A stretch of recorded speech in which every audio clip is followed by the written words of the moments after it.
Do you feel feminized, please, at the controller? No. Hello, everybody. Hello, everybody. This is the road to 100% again. Yay! I hope you get there eventually. Yeah. Well. So, what have you done in the past 2 streams? Mostly the Forest of Pain. Mostly the Forest of Pain. Yep. Ah. Which, as I told you when I explained about it, absolutely lives up to its name. Hello, literally Satan. Hey, literally Satan. Surprisingly, though, I'm not going to be doing the Forest of Pain today. No? Because I fucked up. You fucked up. Yep. Well, actually, I might. I'll still be doing the Forest of Pain, kind of.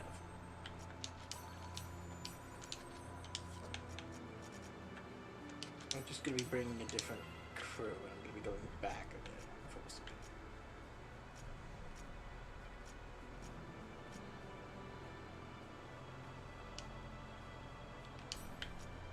Right. Okay. Because we missed something.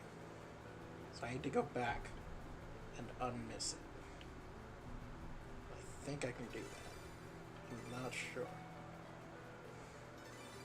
But we're gonna find out.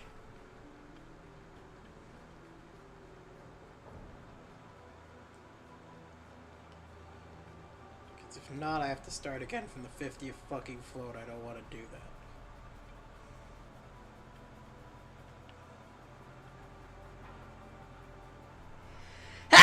Yeah.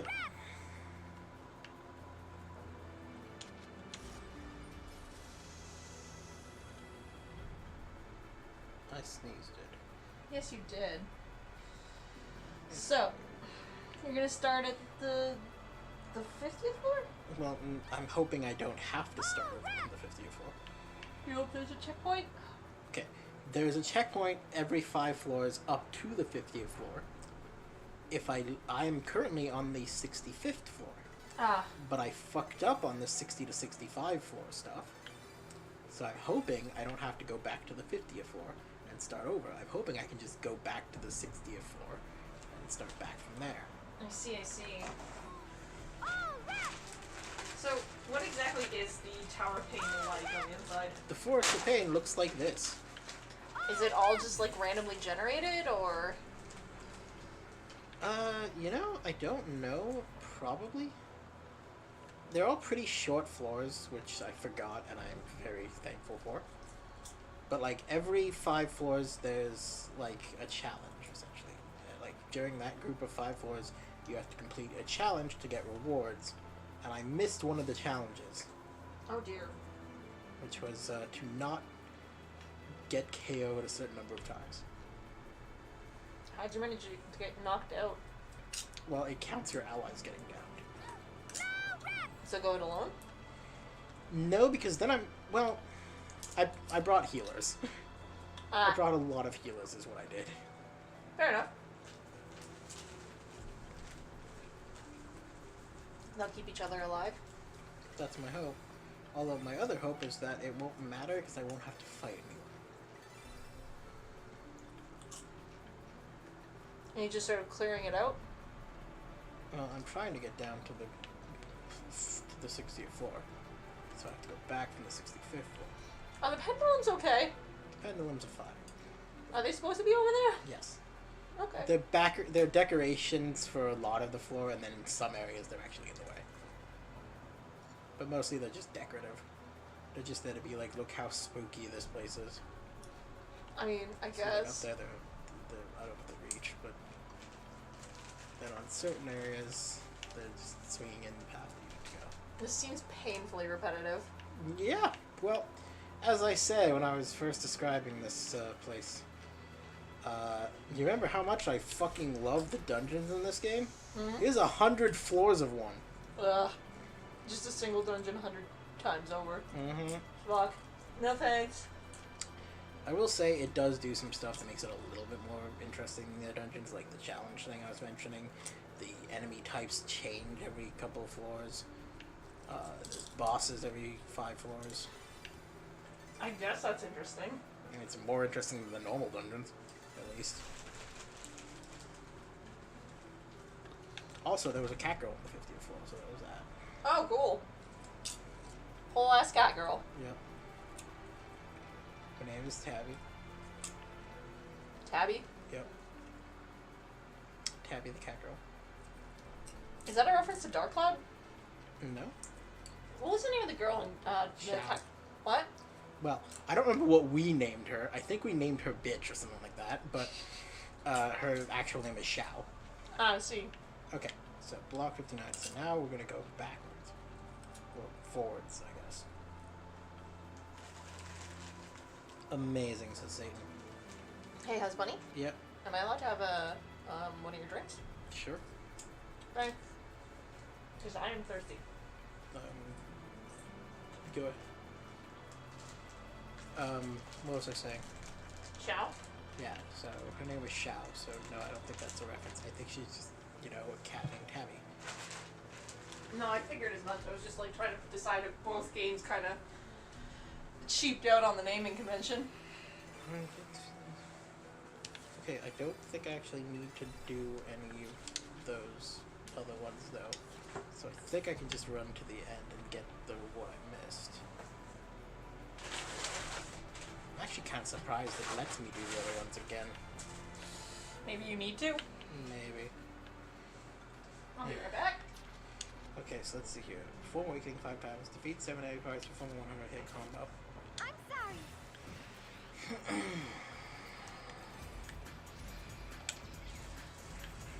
Melee!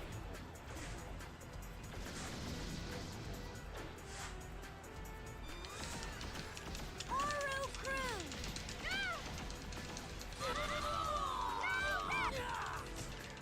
God. Oro crew.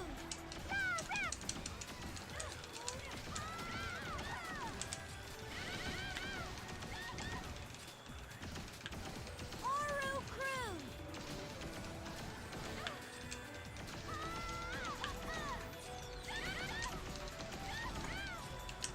No. No, no, this one. Yeah, okay.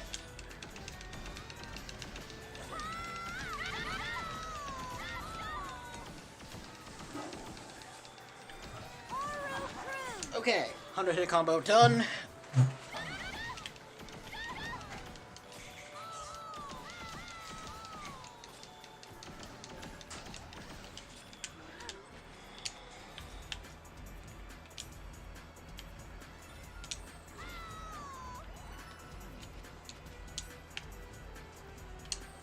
Oro crew.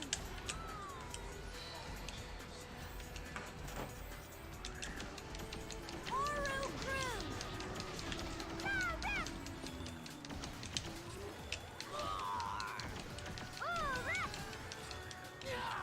Oro crew.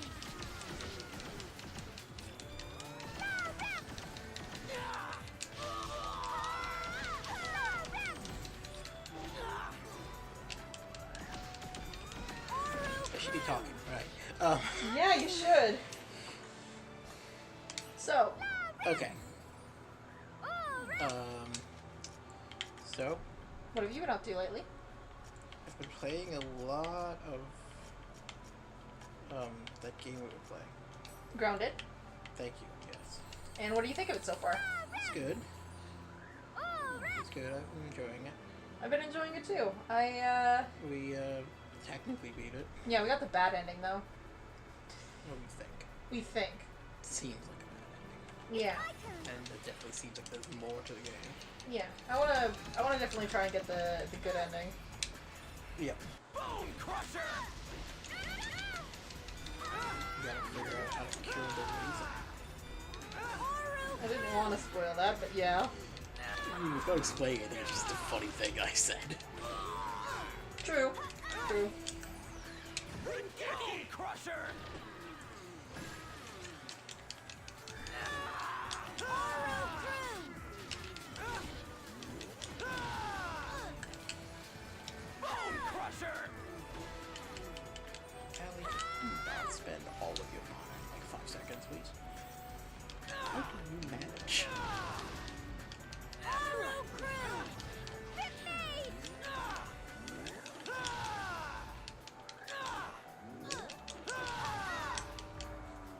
Okay. We did it. Yay, the Avatar Awakening's damage has increased. We've got the 400 hit combo. Form Awakening 5 times. Okay. And also just defeats that enemy party. What would you say? Defeat 7 enemy parties. Okay. Remember to speak clearly, eh? My turn Yes. to play. Yes. Speaking very clearly. Enunciating words. Don't do that. You know what I mean. It's just mumble sometimes. Yeah, I know. I'm worried the bunnies at home can't hear you. I'm also worried ones at home can't hear.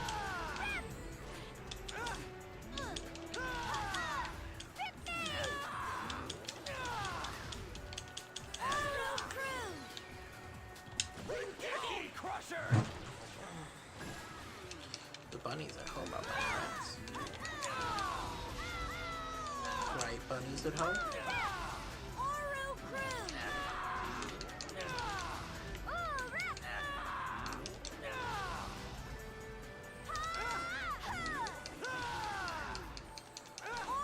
Crew.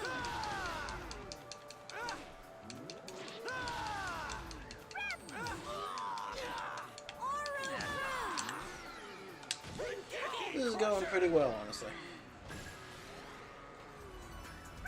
We did it! We did it! No one's died yet, at least.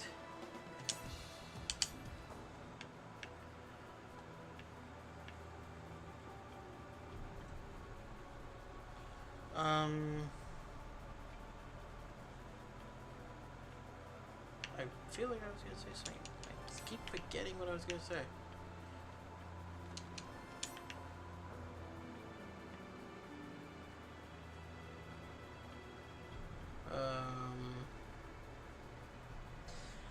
Good stream is best stream. Totally Yep. doing great. Just doing absolutely great. So, Husbunni, Yes. you said you've been playing Grounded lately. Yep. Yep. What's your favorite part of it so far? You know, it's hard to say. Can't think of any one part that's just good. I like the combat and how varied it can be. Like it really Combat is definitely more fun. A lot of other games. Yeah, they really did it well. And I do like the writing, but it's Obsidian. It's always gonna have great writing. Yeah. The fact that it's Obsidian keeps blowing my mind. I keep not Yeah. remembering that I keep fact. thinking it's like just an indie title and it's made by like a small company and no, it's definitely Obsidian. Yep. It's just got that shine to it, you know? I don't think it's their main. Their main. You're open. Like Obsidian are not a small company, definitely. But I wouldn't call them a very big company. But they do have like. Somewhere in the middle, kind of like double A. Yeah, but like what I meant was like they do have like development teams. Yeah. And they did excellently with this. I love it. And it seems like they keep updating it. Like every now and then. That's cool. Yeah. So it just gets little updates. Kind of like Wrath of the Lamb does. Yeah, except unlike Wrath of the Lamb, their updates don't consistently make everything worse. What? Not in the like game bad way, but more in the haha suffer. What do you mean? Because what's every time what's his name? Oh, you meant Cult of the Lamb. I meant Cult of the Lamb, yeah. What's Wrath of the Lamb? Isaac. Oh! Oh! Suddenly everything I'm saying makes a lot more sense. Yeah, no, right? it absolutely makes sense. Completely justified. I was living in a universe where like Cult of the Lamb was really hard for a minute there to you, and I was like, what? It's not I mean, Cult of the Lamb is. It can be. Well, says the person who never did the combat. Yeah, well, you make it look easy, so there. Yeah. It can be very hard. Some of the bosses are very difficult.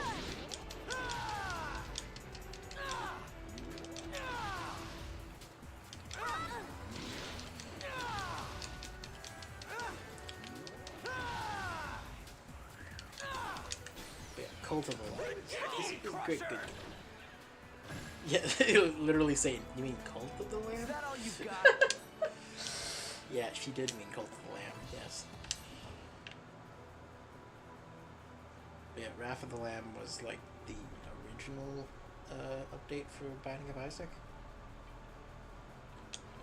It was like Binding of Isaac was like the original Flash game, and then when it got ported to Steam, it was like either it was ported as Wrath of the Lamb, or the original port was just Binding of Isaac, and then like very quickly got the Wrath of the Lamb update. Flash's Isaac's only DLC. Oh, it was DLC for the Flash version? Okay. Huh. Yeah, so Wrath of the Lamb, and then the next one after that I think was Afterbirth. Yeah. And then Afterbirth Plus. And then what was after that? Turn to play. Fuck, what was the big update? I think it started with R. Oh wait, no, first it was Rebirth, and then it was Afterbirth. Rebirth, Afterbirth Plus, and then... And then... Revelation? Yeah. I believe it was Revelation. Repentance, that's it. Repentance! Binding of Isaac. Thank you, literally, Satan. Yeah. You know what game I still didn't finish? What? And I stopped mostly because I started doing it on stream and then never finished doing it on stream. What? Another Obsidian game. Yeah? Outer Worlds. Huh.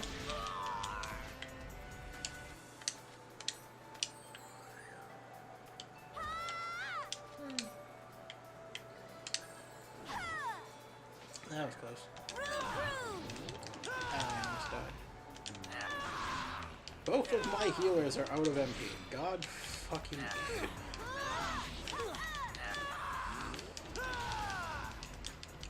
Oh, don't die. No, she isn't. I saved her. Crusher. That was nothing. Rengeki.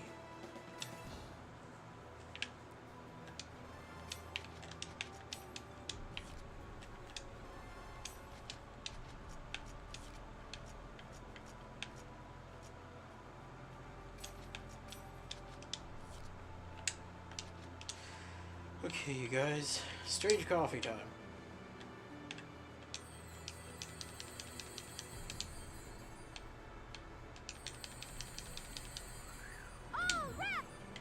Yeah.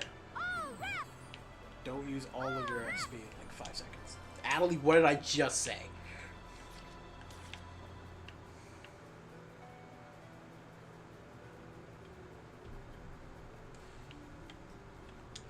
Yeah, I never actually saw Roots. It's my turn To to see play. Dot Hack Roots at some point in time.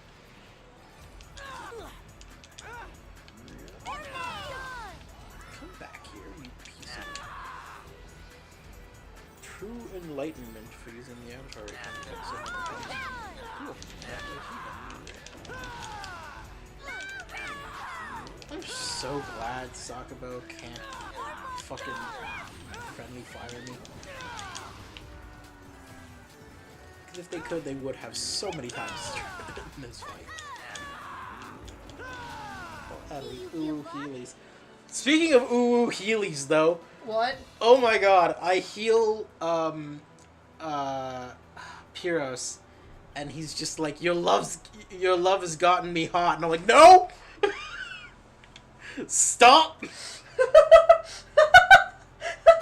Oh my god. That's when he just like curled into the chair and lifted his arms like, no! Not comfortable with that. That was not good. Oh no, poor husband. Defeat 70 Form Awakening 5 times. Like, I'm sorry. it's not an anti-gay thing, it's an anti-Pyros thing. Oh, but you're not gay, so... No. Yeah, it's fine. I'm sure if anyone was flirting with someone they weren't interested in, they'd still react the same way. Yep. Just no. No, thank Especially you. if said person is Pyros the fucking third. Also, Adelie wasted 80% of her SP immediately. I know! How does she even? How is it all gone already? I bet you she uses her strongest healing spells automatically, I mean, even probably. if it's not required. But, like, I feel like her max SP should be high enough that she can pull off a few. At level 149. You are like 1 point off of being the highest possible level, and you are still ripping through all of your HP in like seconds. I do not understand you. Have you considered that maybe she's ill-equipped? I mean, she has her fucking secret weapon thingy, which is like, as far as I know, the strongest weapon she can have. And better than that, it's an amazing weapon that she can have that regenerates her SP! Amazing. She just uses her healing spell the instant anyone is not 100%. Yeah, it's not even just that, though. Like, the part that weirds me out is how do her spells still cost so much of a percentage of her HP? SP. Yeah, it's fine. I understand. Also, I'm just gonna give you better stuff.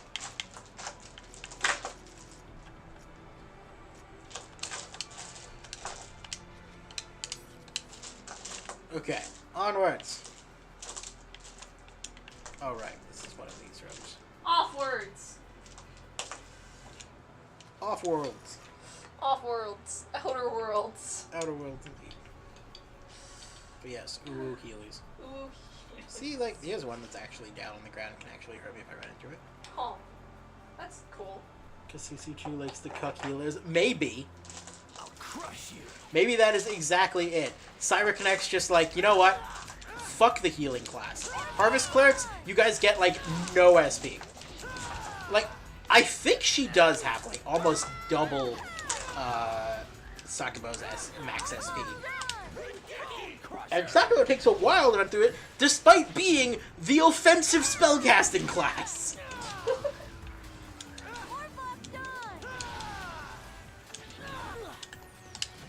Like, I do not get it. It's so weird to me that it just runs out so Didn't even quickly. break a sweat.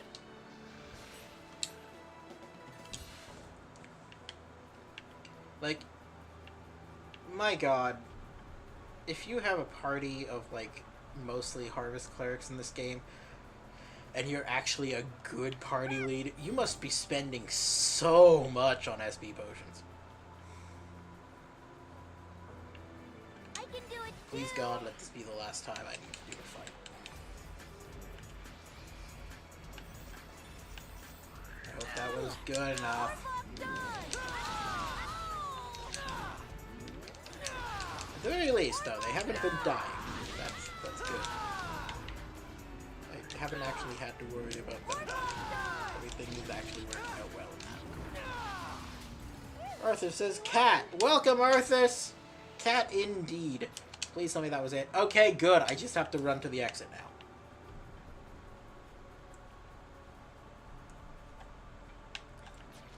I just realized I think I'm stupid. Did I switch out?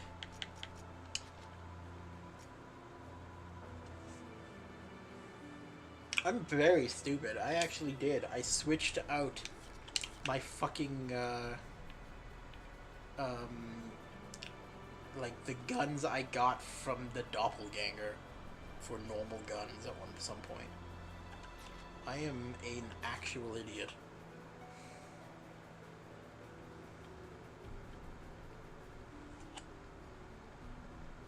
Alright, so no more fighting, just running to the end. Thank God for Demon Safe Shoes. If nothing else, it helped you get that 100 combo. Yes, the guns are amazing for getting high combos. Because if you're really far away, they do, like, no damage, so they're not going to kill the thing before you get a high combo. And you can use them really fast.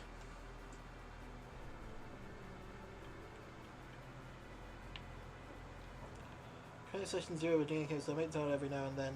That's cool. Have fun. Enjoy your campaign. Session 0, wait.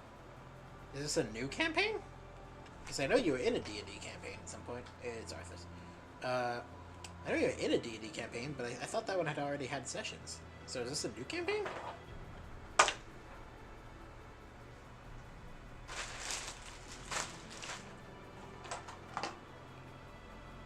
Arthur's 850 has 850 seconds to answer this question. I don't even know why that popped into my head as a thing to say. Me neither. 830 seconds. You're actually counting. Maybe. 820. No, there was no way that was 10 seconds. Screw you. New campaign being used to place number members had a family emergency. Okay. So, like, you're doing, like, a little side campaign for now. Okay. Ah, I see. That's cool. Yeah. We recently finished Kira's campaign. It was awesome. It was amazing. Yeah. Can't wait to see what they do next. Huh. And participate. I wonder if maybe Arthas would be interested. Maybe. Although, if you'd be interested in playing the next campaign with us, this would be a good time. But if you don't have the time, that's also cool. Okay. Because we are looking for another member. Do I actually get... Wait. Do I actually get... I actually do get 2 guiding wings for doing that. That's cool. Holding it until he comes back. Yeah, that makes sense. And what is a grab bag?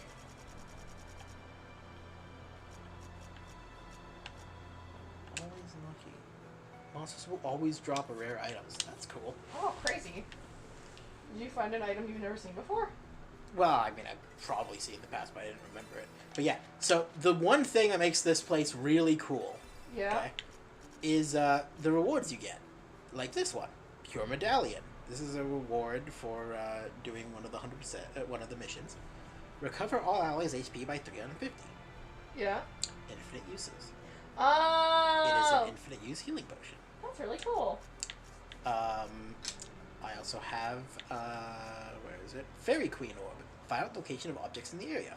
It's a fairy orb, which are another item with infinite uses. Oh, cool. And Guiding Wings. Instantly warp any platform passing the area. It's a return wing, another item. Infinite uses. Nice. So basically you start getting infinite use items that are just like versions of other items. It's so cool. I love it. That's really awesome. Why don't you do this way earlier in the game? You actually can't. You actually can't. Yeah, You only do this is the Abyss quest, and you can only do it... Technically, you could do it about halfway through the game, but it would be really hard.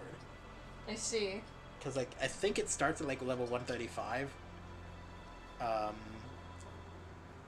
And then, like, goes up and you have to go through the Abyss quest, which I think is only unlocked. Like, that you can only start a bit of the way through the game. But yeah, technically, I think you could probably start this game. Like, start it much earlier. And maybe that would be a good idea, I guess. I don't think I can use... No. Go to save. Gonna use that Impure Medallion to heal everyone to full. Because I can use it infinitely. Using Roll20. Yeah, we were using Roll20. We do use Roll20 for Kira's campaigns. I have it though, it might be kind of hard to find the time. I need to make it hard enough to find the time for my current campaign if that's not a problem. Sure. All eyes on you. Production says, oh man, hacker time. Thank you. Arthur says you're using Roll20. Lyricston says they are. Yes. I mean, we can definitely see. Oh man, hacker time. What? Because we're playing .hack. Oh, okay. And yeah, we're using Roll20. That's great. Yep. Speaking of hacker time, you know what happened today, Husbunni? What? The power, the internet went out, like, all across ISPs. Because we play with friends in another province, and their internet went out as well. Yeah, no, we have no idea what happened. Yeah, it was super weird. It was just like I've 3 missed seconds. this entire game. I don't know anything about this game. Oh, wow. I can tell you basically everything about this game. Yeah. Give them the rundown. What has happened over the course of this game, Husbunny? So, this is a game called .hack, which we are on the third one of the game, which is called Redemption. Mm-hmm. And the basic premise is, we are playing as characters in an online MMORPG called The World. I haven't been on a stream in a while, I'm off.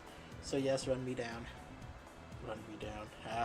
Anyways, so yeah, so we, fuck, I forgot what I was doing.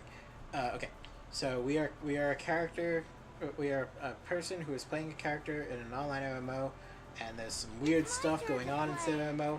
We find out that like our character was somehow chosen to have like this AI system implanted in it that gives us access to something called an avatar. Explaining what an avatar is would take a while, and I could do that, but the basic premise is this is part of like a full franchise series that consisted of like an anime, an original set of 4 games, another anime, a book, and then this game. And then after that, and then after that, like, another anime and another game. Anyways, and I can give you the lore on, like, the whole series if you really want. But basic premise is we have beaten this game, and I'm just doing all of the mop-up, like, side quests and stuff that I didn't get before finishing the game. I intend to 100% this game before moving on to the 4th game, which is the last game of this series of games. Bone Crusher!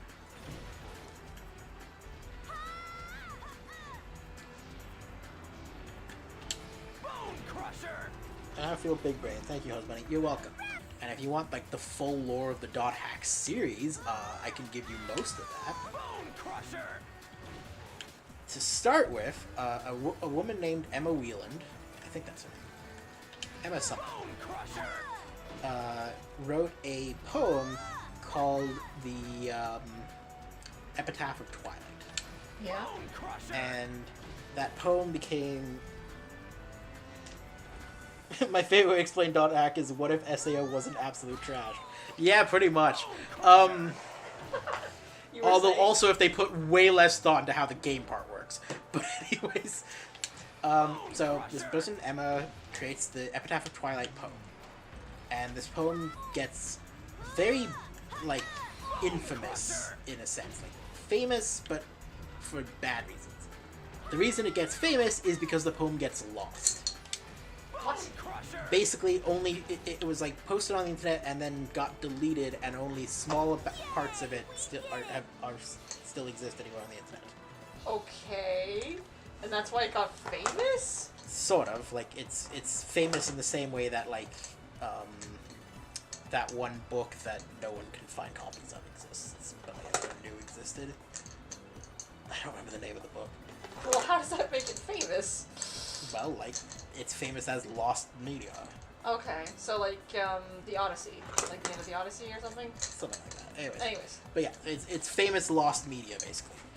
And, like, I'm not entirely sure how this part of the system, of the story, really works out. I don't know if Harold actually knew Emma, or just fell in love with her without ever meeting her. I don't think it's ever been clear about that. But there was this guy named Harold who was absolutely in love with Emma. And he created a video game called The World. And it was based off of...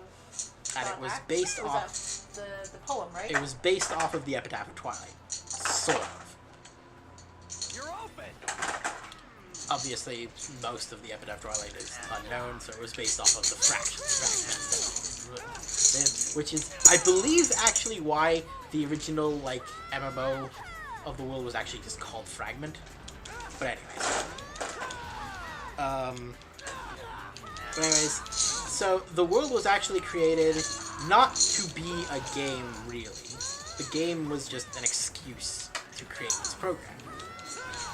Because in actuality, the program was created to give birth to Harold and Emma's child, because assuming they never got to have a child, either because they never actually met and Harold's a crazy person, or just because they didn't get to have kids before Emma died. I see. Unclear. Do you give up? Anyways, so Harold creates this system,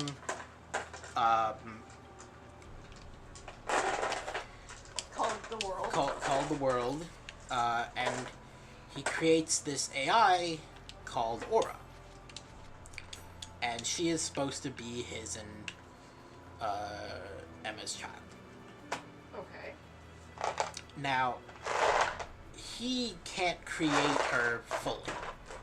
He wants her to be an actual AI, like a fully sentient being. So he wants her to develop essentially organically, which is part of the other reason it's a game, so she can essentially experience the minds of the players to essentially develop herself. Which in the real world we've seen turns your AI into racist immediately. But anyways,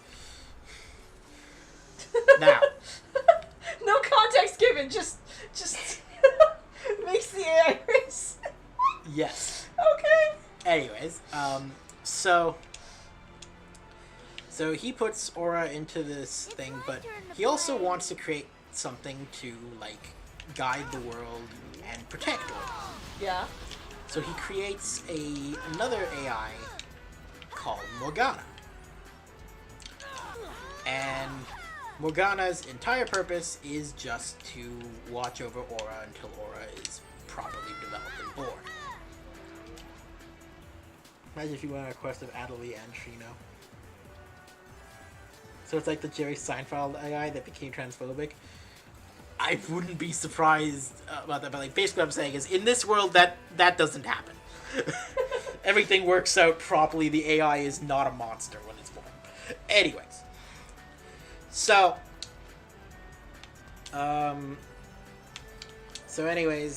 Morgana is created, and her sole purpose is to give birth, essentially, to Aura. And Morgana realizes, because Morgana is intelligent, that if her only purpose is to give birth to Aura, once Aura is born, Morgana has no purpose. Morgana does not like this. Morgana pretty much became... Okay, that is true. Morgana definitely became a monster. But not because the players were racist assholes or anything like that. It was self-preservation, essentially. Because, yes, Morgana realized that if Aura is allowed to be born, Morgana will have no purpose anymore, and an AI with no purpose isn't going to exist much longer. Essentially. That's Morgana's thought process. So, Morgana decides she's not going to let Aura be born.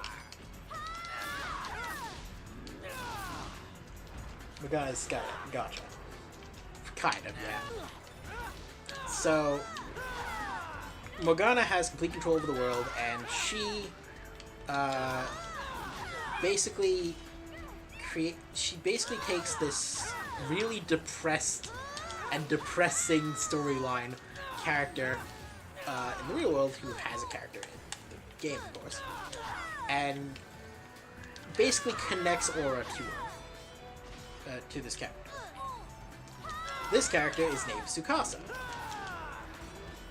And Morgana's plan, at least at first, is that Tsukasa will essentially, due to their depressed and messed up state of mind, corrupt Aura into some kind of, like,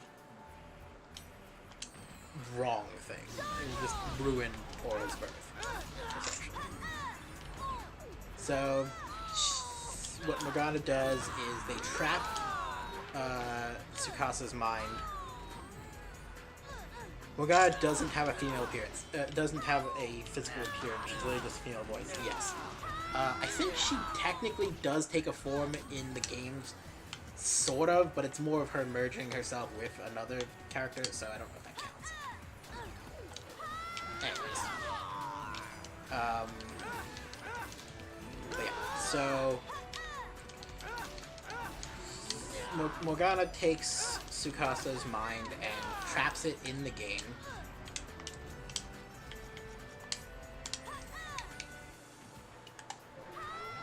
That was not what I meant to do. Was it? Oh wait, it was. Okay. Oh my god, stop sealing me. I need to... Okay, so...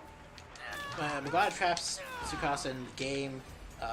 Tsukasa's mind is in the game. They can feel pain. They can do all kind of stuff. They can't leave, though. And so they're slowly basically being tortured in the game and manipulated by Morgana, who basically, I believe, I don't remember, it's been a while since I've watched time, but I believe Morgana tells Tsukasa they're her mother, that they're their mother. Anyways.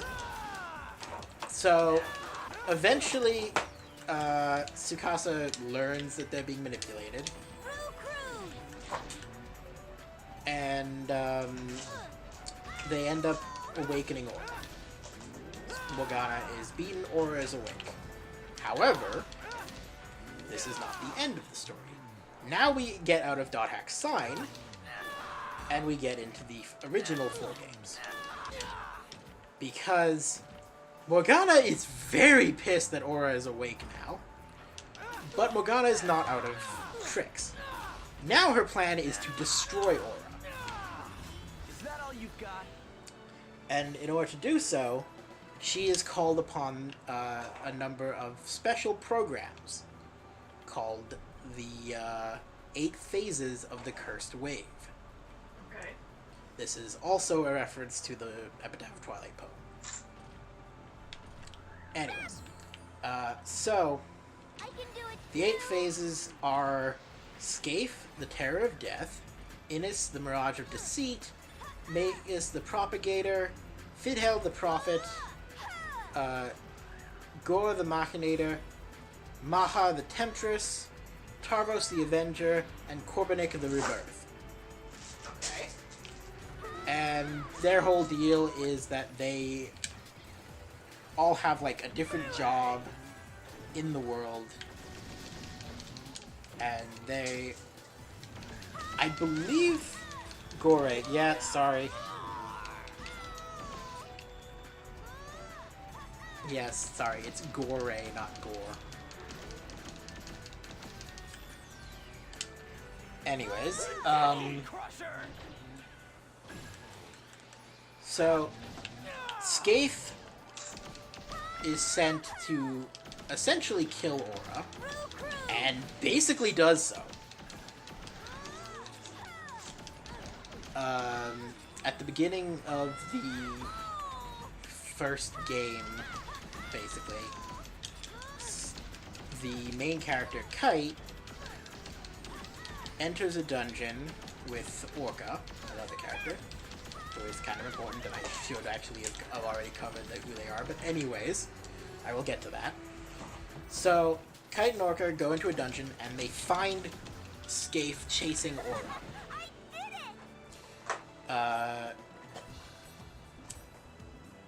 Orca tries to save her and gets killed by Scaife, which knocks him into a coma in the real world.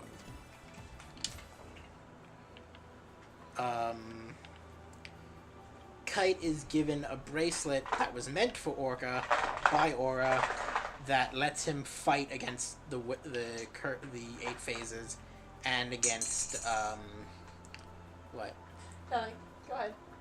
What was that? What was funny? I was just trying quietly for dice and it's not working. Ah, okay. And this is called the Twilight Bracelet. Yeah.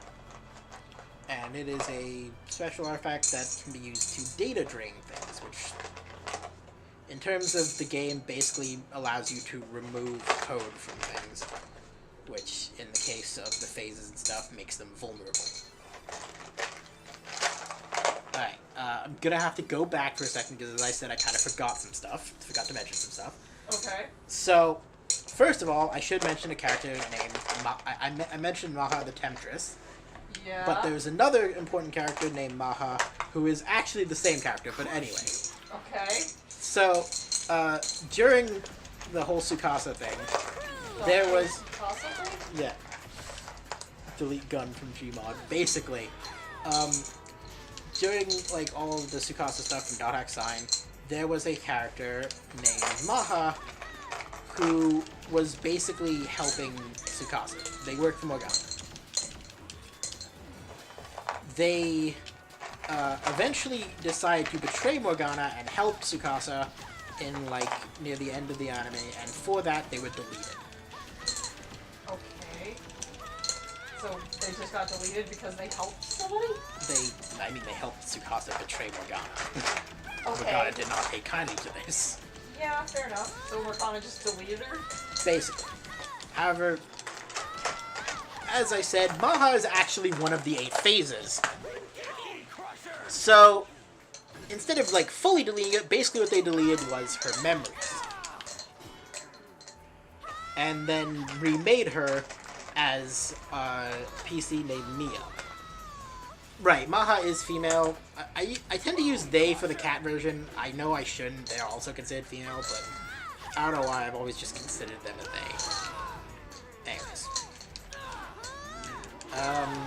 So Maha has been deleted and is now a character named Mia.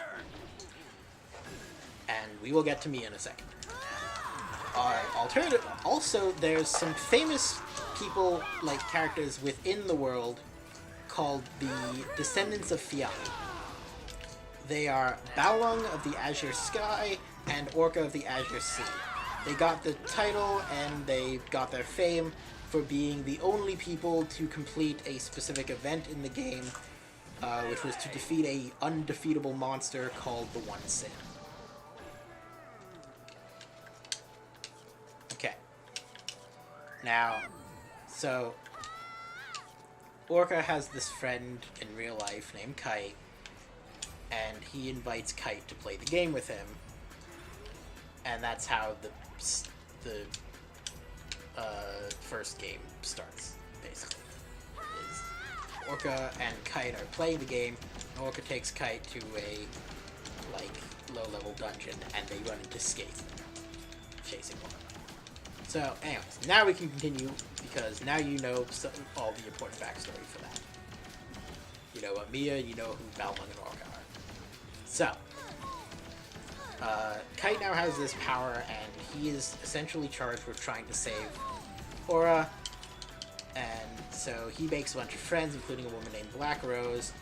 He runs into Balmung, who blames him for Orca's coma, and also considers him to be, like, part of the problem. He thinks that the Twilight Bracelet is essentially like a hacked item. He doesn't believe in the stuff about Aura, and he thinks that Kite is just a hacker and is responsible for everything. He tries to kill Kite on a number of occasions. At the end of the first game, you find Aura again, just in time to watch her get killed by Skaith. Skaith splits her into 3 pieces, which are then rendered basically dormant and spread around the world. I see. Gruesome? Yeah. Not really. She's turned to like 3 small orbs and anyways. She's not actually cut into the pieces or anything like that. Yeah. Anyways.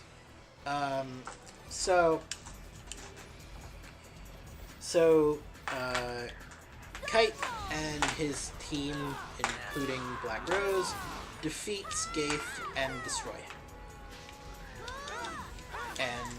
But now they need to rescue Aura. Oh shit, there is actually another thing I completely forgot to mention. Oh no. Sora. Sora. So, Sora was arguably kind of a minor character. Yeah, they only like come around and Oh, shut the fuck up. Anyway, Sora, it was in Dot Hack Sign, they were kind of a minor character. They were a PKer who got involved, PKer being player killer, I'm sure you already knew that, but anyways. A PKer who got connected into all of the stuff because they at first started working with Morgana, mostly just because they thought it was fun, and then decided to betray Morgana to help Tsukasa. And when Skaith was created, Sora was actually used to essentially become Skaith's core. This rendered Sora's player in the real world in a coma, and Sora was conscious but unable to act inside of Skaith until Skaith's destruction. Okay. This is very important, actually. How does this relate to the current Skaith? Are you gonna like work to that? Yes, I'm going to work up to that. Okay. Okay, so Scaife is destroyed by Kite, and while searching for Aura, he ends up running into and destroying the other phases. Clicky clacky, says literally Satan. Hi. He ends up destroying the other phases.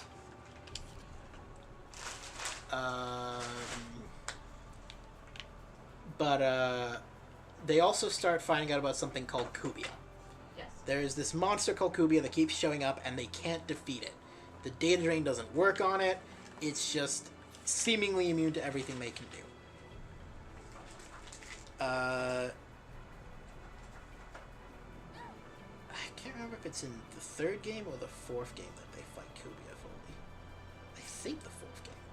Anyways, so there's also these two other characters who we meet called Leos and Helma.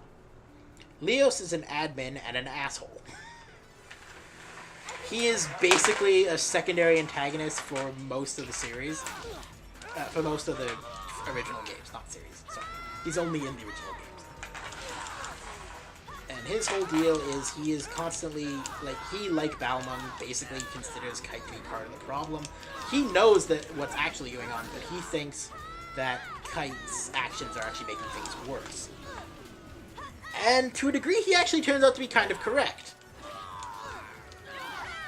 While the Twilight Bracelet is actually the only method of really defeating the phases and stopping Morgana, it is also actually a corruption on the world. And that causes some problems. Mostly, it, along with the phases, are causing massive worldwide effects on, computer systems, which becomes known as the network crisis. But aside from that, it's also what created Kubia. See, Kubia is actually essentially the shadow of the bracelet.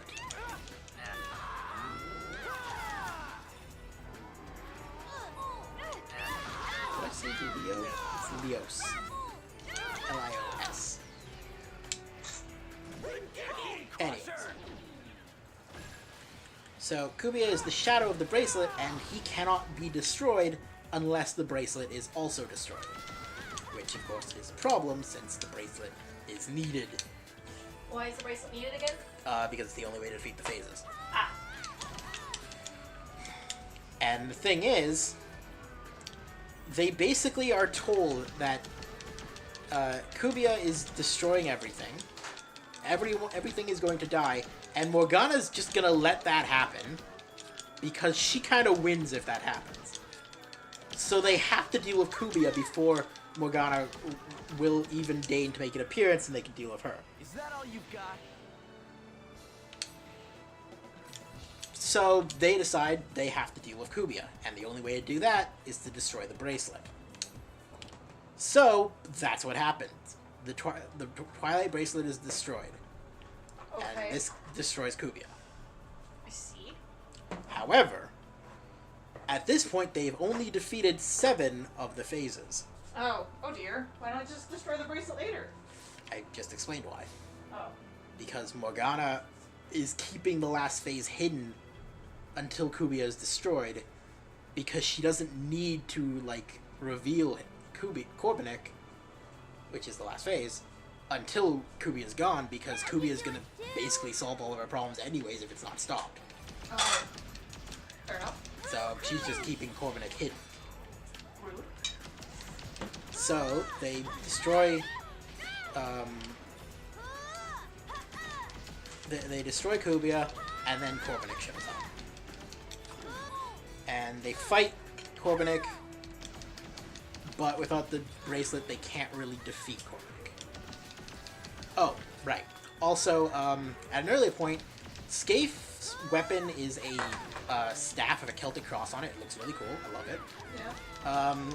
And at an earlier point, Kite just found that staff. Destroying the world, yes. The God Hack series takes place, well, it took place in the future of 2017. Anyways, and in the world of dot hack, everything is like online, like even more so than our real world. Although actually probably to about the same degree now. So the online world getting fucked up is absolutely ruining things in the real world. Like automated cars are hitting people and stuff like that. So almost as online as our real world. Yeah. The automated cars are better in dot hack. They only kill people when things are going wrong. Anyways, Oh man. So what you're saying is they have a slightly more competent Elon Musk now. yes, either that or he's already dead. Who knows? Jesus Christ. Is that part as a death threat? No. Okay. Anyways, so basically Corbinick shows up. They can't beat him, but at this same point in time, something else is happening, which is covered in a 4-disc movie Okay. that came with the games called Dot Hack Liminality. Jeez. Yeah, it's a multimedia franchise, and it is very interwoven. So, what's happening in Liminality is this girl is searching for her boyfriend who went comatose after seeing Scathe. Oh dear. Anyways,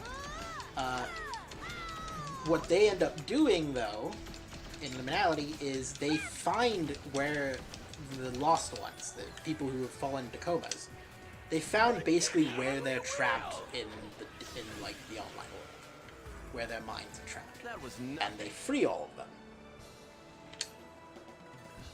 And this happens at the same time as the Corbinick fight is happening in the game. And what this means is that all the lost ones show up to help fight Corbinick. Oh. And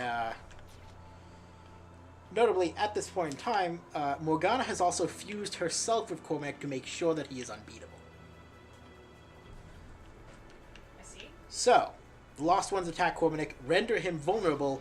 Kite ends up being able to use the Daydream without the bracelet, I think because of he has all 3 pieces of aura. I don't remember exactly why. And they destroy Morgana and Corbinick. And there you go. All the threats are destroyed. Aura is fully back together and is protecting the world from now on. Everything is happy. There are no problems at all. 0 problems. Everything's fine. Totally nothing wrong. Anyways, then Aura just disappears. Oh dear. Yet one day, Aura just up and vanishes. And the people who run the world are like, yo, what the fuck happened? Where'd Aura go? This isn't good. We basically were using her to run everything. Crush you. Hey, we were using that. Can you have that back? Ew. So, they decide that the best way to try and get Aura back is to bring back the phases.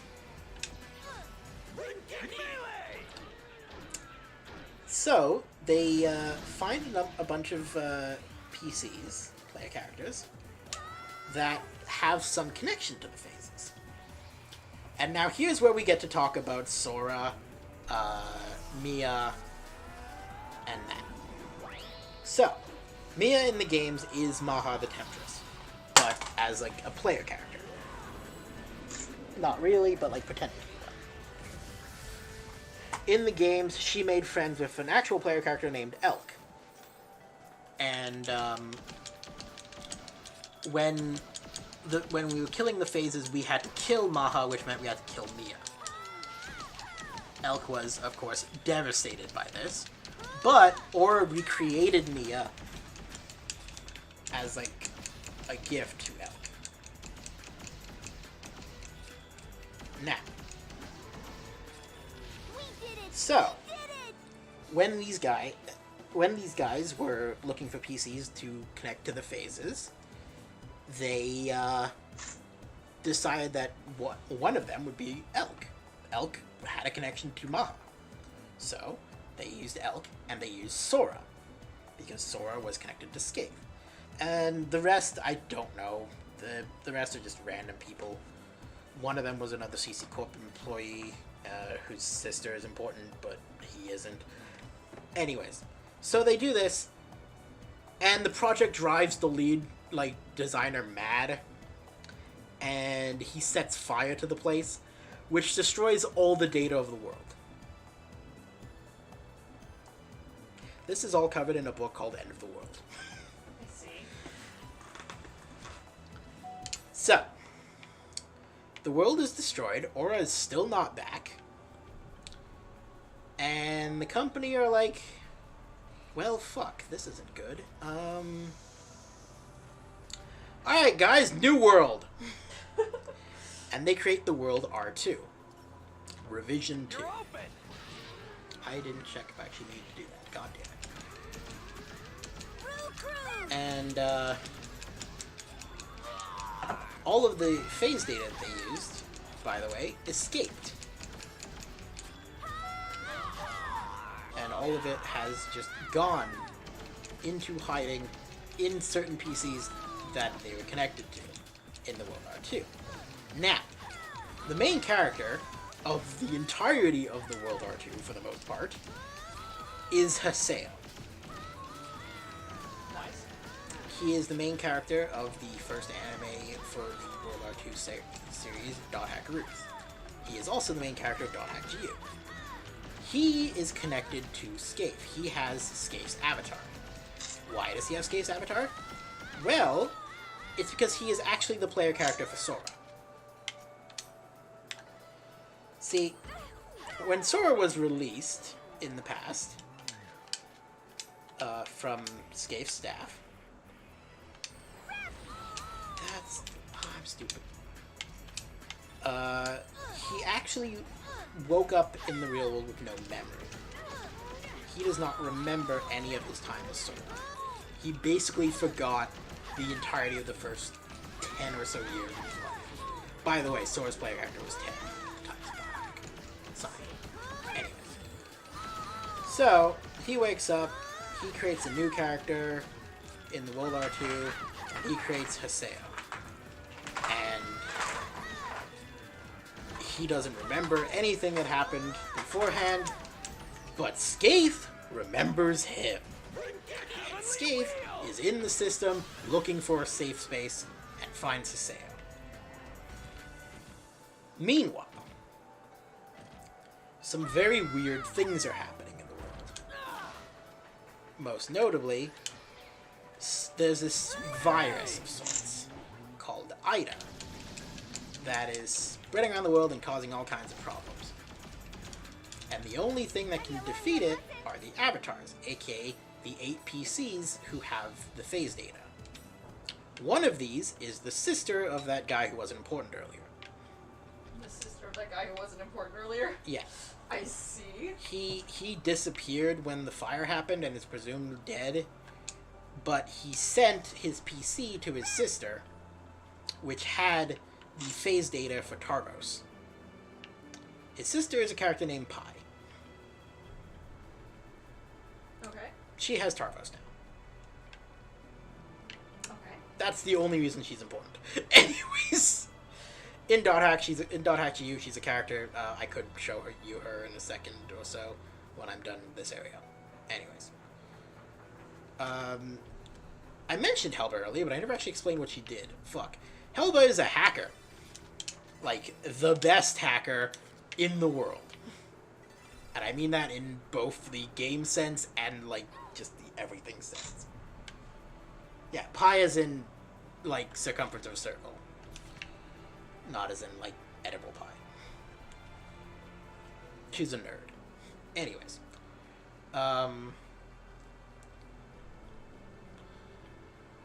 So, anyways, Haseo enters the world, doesn't know about Scathe, doesn't know about any of that stuff. He doesn't remember any of this shit. Divine Seed. I just got something called Divine Seed. What does that do? Increase mastery. Gain more skill level. Oh, fucking sweet. I should put that on something. You Anyway. got Divine Seed? Yep. Okay. And what it does is it makes my skills level up faster. Does he remember his own name? He does remember those things. He remembers his family. Okay, saying he forgets the whole 10 years of his life is wrong. What he forgets is basically all of his time playing the world. He probably remembers everything in between that. It's just a bunch of dark, black spots in his memory of every time he logged into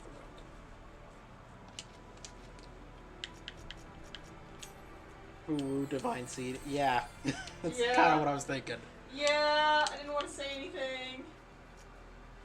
Don't worry, we'll say it for you. Gotta go, see ya. Bye! Bye! Alright, so... Haseo starts playing the world and he's level 1. He's basically got no...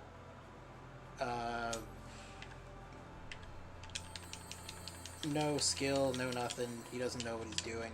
And these two guys are like, hey buddy, we'll help you out.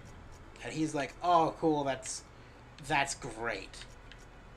And then they kill him because they're assholes. Their names are Asta and Ioten. They're not actually all that important, but they show up again repeatedly. Basically, they're only important because they're kind of a personal grudge for Haseo. Whoa, says Amelia GX. Stream? Yes, I'm doing the road to 100%. I am 100%ing .hacks GU. And I am also recounting the entirety of the lore of the .hack series. Well, damn. So anyways, Haseo gets PK'd by Asta and Ioten because they're Lord dicks. Gubero? Nice. But he gets saved by a guy named Ovan. Ovan is a weirdo. His character design is very weird. It has this big, like, case covering one arm. And that's a very non-standard thing, and no one knows what the point of it is. Oh, also important side note, Balmung eventually did change sides and joined Kite after realizing that Kite was, in fact, doing the right thing and wasn't responsible for Orca's coma. That's technically not super important, but I did realize I should probably close up that little loop. Balmung was part of the group that, saved the world in the original games. Okay. Manly, handsome Mega Man guy. Basically, yes, that's Ovan. So anyways, Ovan has this group called the, I actually can't remember. Order of Twilight? Something like that. Twilight Knights? Anyways, something like that. And they're searching for a legendary item that has existed since the beginning of the .hack series. The Key of Twilight. Now, most of us... Twilight Brigade, that's the name. Thank you, Amelia. I couldn't remember the name for some reason. Anyways, so the Twilight Brigade, they're searching for the Key of Twilight. Now, the Key of Twilight is a number of possible things, but usually what it refers to is Aura. Aura is the Key of Twilight.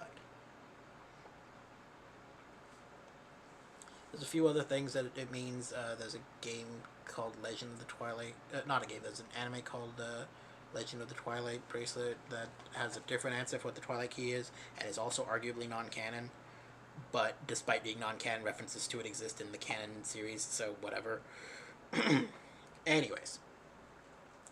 Legend of the Twilight Bracelet's not important. We're not going to talk about it.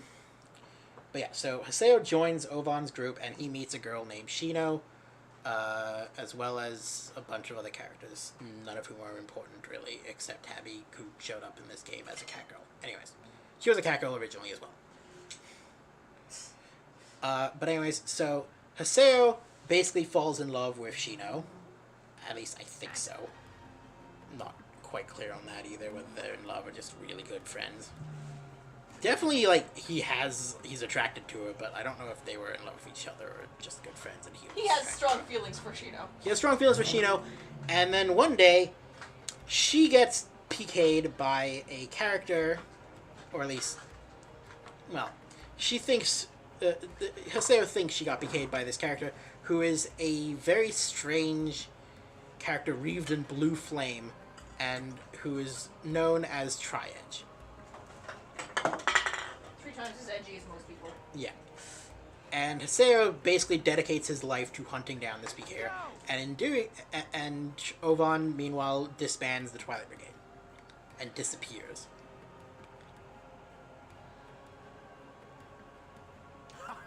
So, Ovan's gone. Shino's in a coma in the real world, and Haseo has become a famous PKK, or player killer killer, basically a bounty hunter who hunts down and kills people who kill other players.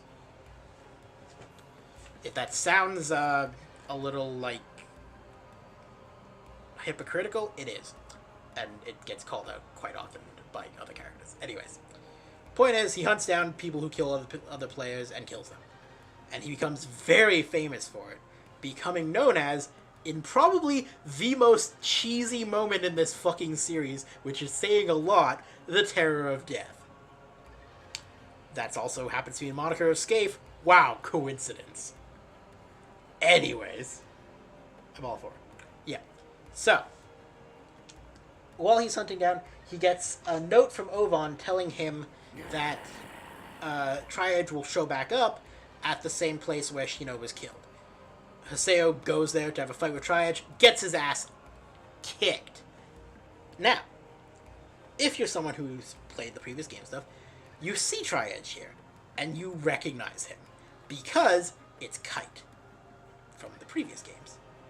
Which is, of course, very weird to you if you know any of the earlier games, because 1, that's a character from the World R1, what is he doing in the World R2, why is he seemingly evil, what the hell is going on? Yes.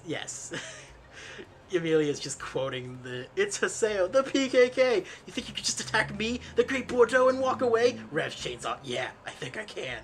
Oh my god. I love this series. Okay. Also, right, I'm not going to continue talking, paying attention to what's happening here. They're summoning a monster.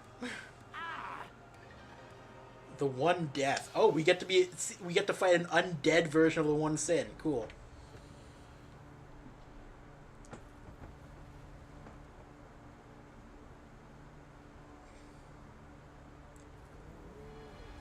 Okay, not gonna lie, Undead One Sin kind of looks cool. Like, it's just the One Sin, but with, like, really faded colors and shit, and look all cracked and stuff. It's awesome. Bring it on! Yeah, I would like to point out Haseo is voiced by Yuri Lowenthal, who also voices Sasuke. Oh my god. So, Yuri Lowenthal just kind of has a skill at playing edgy characters, huh? Pretty much, yeah. Just the king of edge. Pretty much, yeah. I knew that voice was familiar. Yeah. At least it's not the one reborn. Ugh.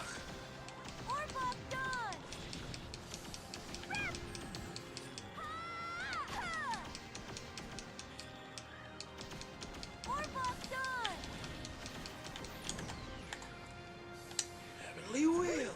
Heavenly Wheel!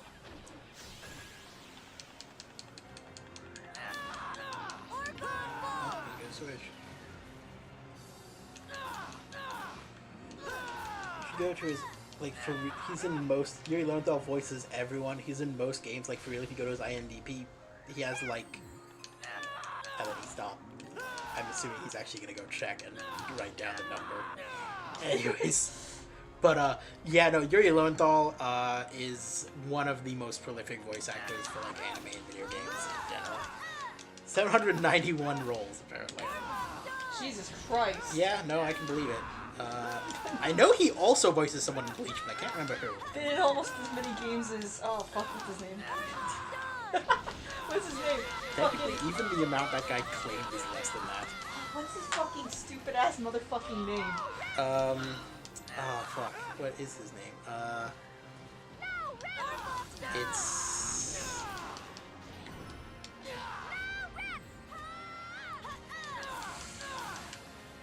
Fuck, I cannot remember.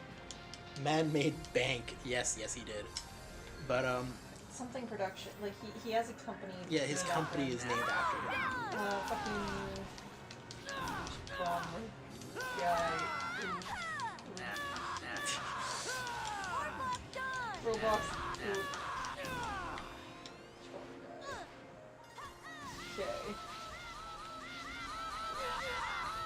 I ran back into it. I'm dumb. No, not Deus Ex. Oh. Okay.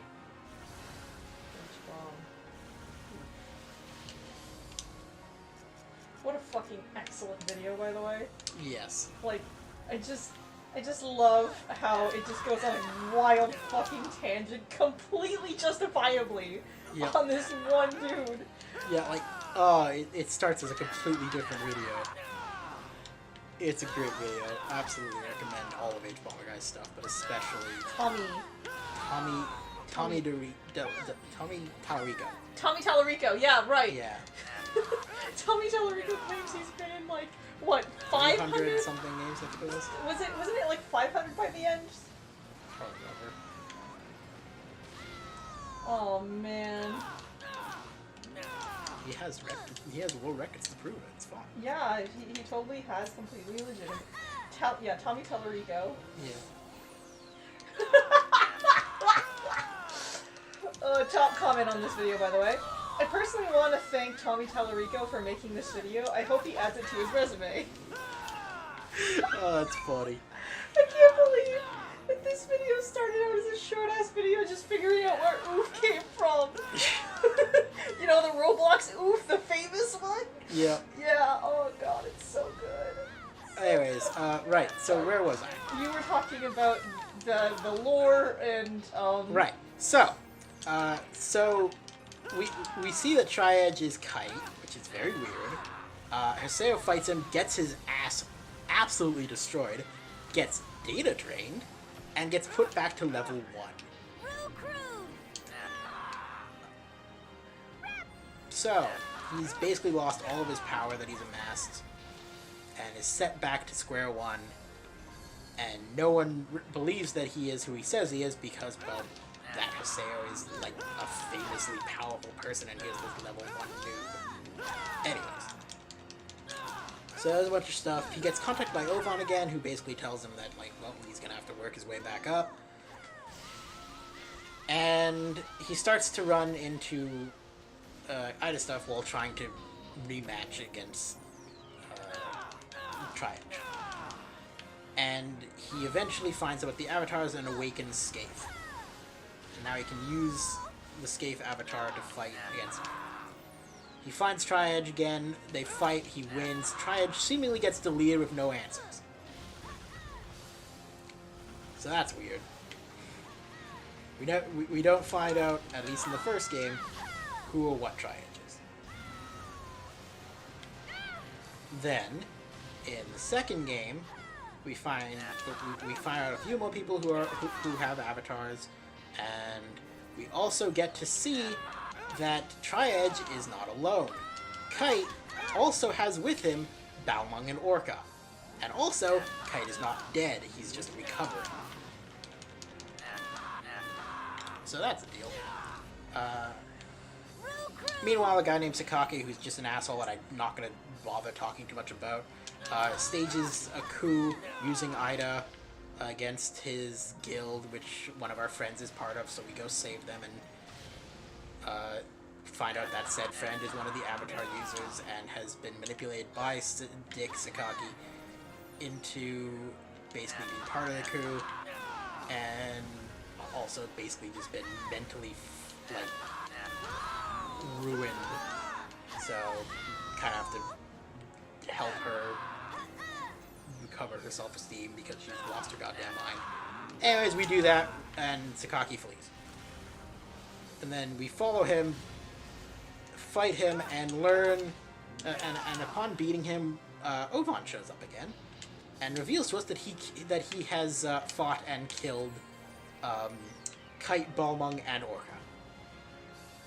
And then he also reveals that we've been wrong all along. Can't stay long, but hi, konbanwa, says Ace Legion.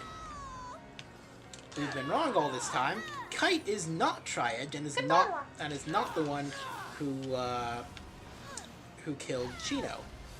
Ovan is. Oh.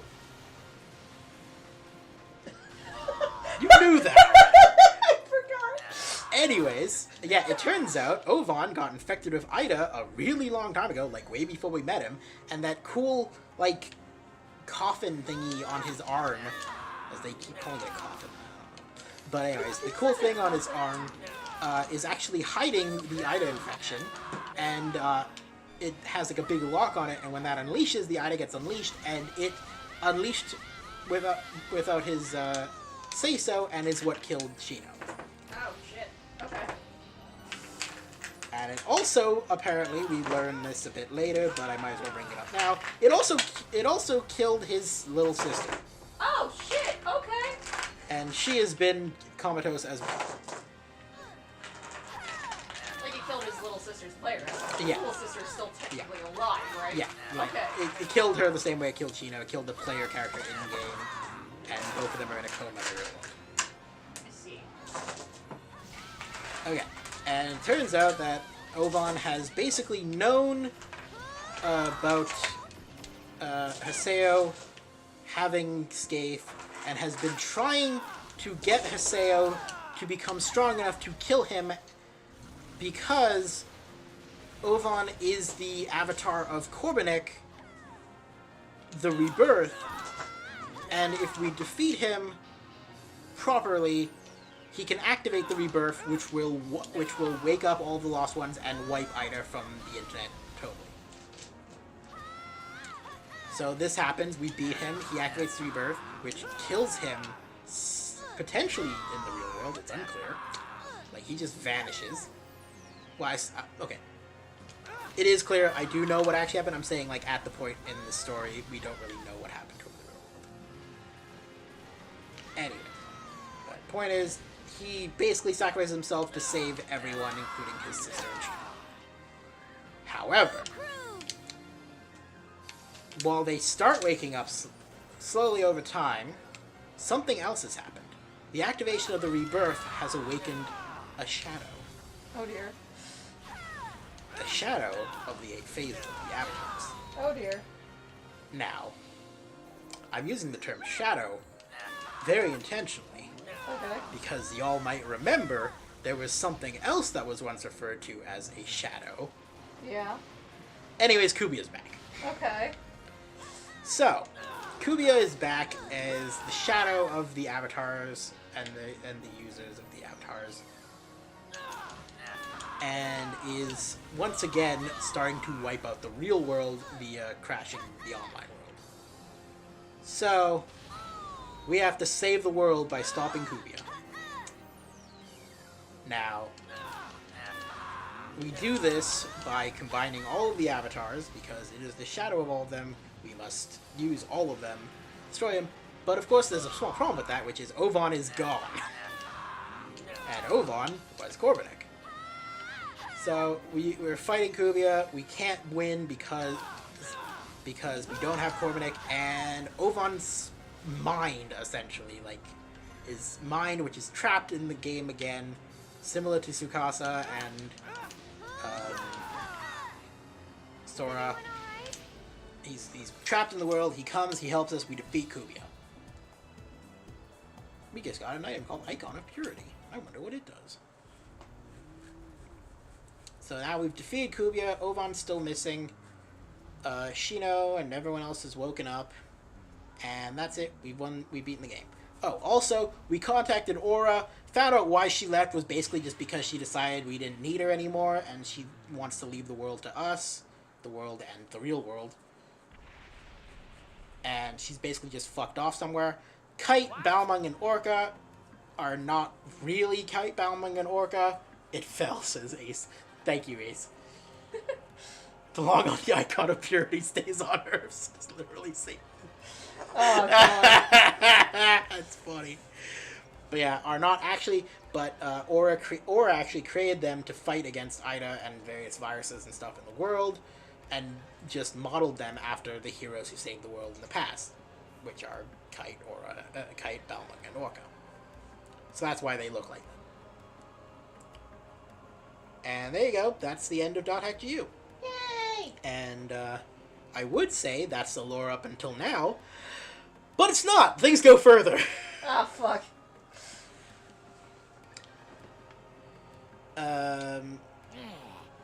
Anyway, I'm gonna go now. Peace. Peace. On All Eyes on You says dang. So, here's the thing. I don't actually know all of the lore past this point. Because a lot of it is exclusively available in Japan. Or at least, I thought so. Apparently, Dot Hack Link did have a release in the US. I just have no idea where or on what system. So that's cool. But we know how to get it. We do know how to get it. Anyways. Point is, I've never played Link. I apparently can now, but I had never played it, so I don't know any of the lore for Link. I know that basically Ida shows up in it, and they're good guys now. Apparently, the whole deal with Ida is that they were, like, an AI system. They're basically just a race of AI. I played Link in Zelda. Haha, very funny. But, basically the whole thing is that they were trying to learn about humanity and didn't realize that they were hurting anyone. Was basically their whole deal. Mm. And, like, there are hints to that, like, making the Ida server was their attempt to experiment, essentially. And once again, just didn't realize that fucked everything up. Ida server was a thing in the second game. Does that now. Anyways. Okay. Not relevant to the plot? Not really relevant to the plot. You can always go back and watch our streams if you want to know any of the more specific details of things that happen in the games. Plug! Yes. So I don't know anything about Link. I do, however, know about what happens in the next anime called Dot Hack Quantum. Yeah. Which I'm unclear if it takes place in the World R2 or the World RX. Because Link takes place in something called World RX, which is like a third iteration of the world. I see. I don't know what causes the World RX to exist. I don't know whether Quantum takes place in RX or R2. Quantum is not at all connected to any of the earlier stuff, except for the fact that the player characters, the World RTX, ha, says Amelia, is that the player characters are a female Kite, like not like the character model is Kite but female. It's not actually Kite. It's not the same player character, or not the same real life person. A person who is basically skinny Bishi Balmung. And Black Rose / Mimuru again. For the third time now. And they're all three girls, but I think the Balmung character is actually male. Like, the player character is female, but the character is male. Anyways. I thought they were all female, but apparently the Balmung one is male. Anyways. And the story of that one does not really connect to anything else in the series, but is actually one of my favorites. Basically, some guy is hacking, and he's just deleting things from the world. And it's messing with the world in a lot of ways. And what we eventually learn is that this guy... Well, you know what? You should just watch Quantum, honestly. I mean, you should watch all of these, but... Yeah. Like, I will continue on, but I suggest that you watch Quantum. But anyways, so... basically what happens is he is a kid in the real world who basically is dead. In the real world, he was killed. Basically, I think he was on life support and was taken off life support. And so he's dead and his mind is in the game. And he did not know this. He just thought he was in a coma in the real world. And he'd just been basically wasting time until he woke up, was what he thought. At least, I think, it's been a while since I watched one, I think that's what his original goal was. Then he learns that he's, actually dead in the real world, and decides, oh, well, if I have nothing to look forward to, none of you will either. And basically just decides to destroy everything. And I've just gotta say, extremely relatable villain motivation. Like, oh, it's actually just so sad. You just have this poor kid who's just learned that he's dead. He's never going to escape from this world. And if this world is closed down or anything like that, he's just gone. and he's just throwing a tantrum, basically. Yeah. As one would in that situation. Yeah, completely relatable. Yeah. They do, of course, stop him, and, like, they don't stop him with violence or anything. They basically just convince him not to, and show him sympathy and stuff, and it's very sweet, and I would too. Yeah, exactly! They show him sympathy and stuff, and they just get him to calm down, essentially. And I don't remember, but I think somehow he doesn't end up dead. I don't remember what happens, honestly. I remember that feeling like a little bit of a cop-out, but generally just being kind of happy with the happy ending. But, like, I think basically either, like, it turns out they were wrong and he's not dead, or his, like, he's, like, stored somewhere, like, his mind is still stored somewhere and he's intentionally in this situation because they actually are keeping him alive somehow. I don't remember. I need to watch Quantum again. Anyways, so that is as far as I am aware of the Dot Hack lore so far. Quantum definitely does not fit in anywhere else in this story. Much like Legend of the Twilight Bracelet, it's just... I think it's actually canon, but it's not really part of the rest of the lore, as far as I can tell. Anyways, there you go. That's all the lore done. What am I doing? Defeat enemy parties, open 7, pull awakening 6 times. God damn it. Look at these ladies. Ooh. I'll crush you. I'm gonna kill them. Harvey.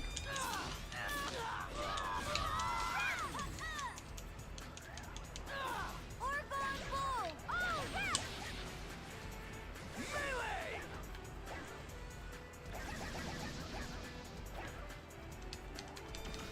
Oh yeah, and for no real reason, Asta and Eoten show up in Quantum again. I literally have no idea why they're there. Chaotic strike! They're like minor villains in like one episode. Quantum, by the way, is an OVA. It has been like 4 or 5 episodes total, maybe even 3. I don't remember. It's very short.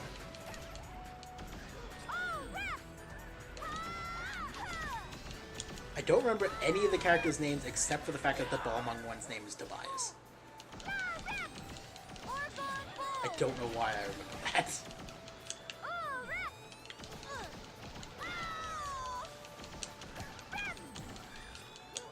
By the way, I noticed I called him like Bishi Balmung, but Balmung's pretty Bishi anyways. He's got angel wings.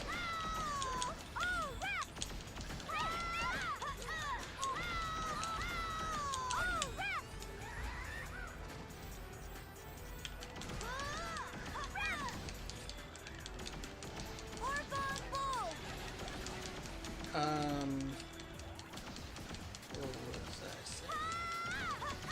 I wasn't saying anything. Beachy Bulma? Done. Yeah. There's also a nice little bit of mythology gag, essentially, in Liminality, which is the 4-part movie that was in the that came with the original games, which is her boyfriend that I mentioned, who like is the kickoff for the plot, is him going to a coma. His character's name is Sieg, which is not a reference to Sieg Heil, luckily. Yep. It's a shortened form of Siegfried. Siegfried? Yeah. I see. Siegfried is the Knight of the Round Table? No, he's the one of the main characters, or the main character of the Ring of the Nibelungen, which is a semi-Norse, German like. Oh, legend. Ring of the Nibelungen? Yeah, that one. Yeah. Anyways, and it turns out, like he explains the reason he calls himself Sieg, or why he calls himself Siegfried, essentially, is because Balmung is Siegfried's sword. And his goal, like, he's a big fan of, like, he's really into, like, the world and, like, all of the stuff about it. And so he knows Balmung is, like, a famous character. It's my turn. And his goal is to become famous like Balmung. He wants to be the hand that holds the sword. And I'm like, oh, that's kind of clever. I like that.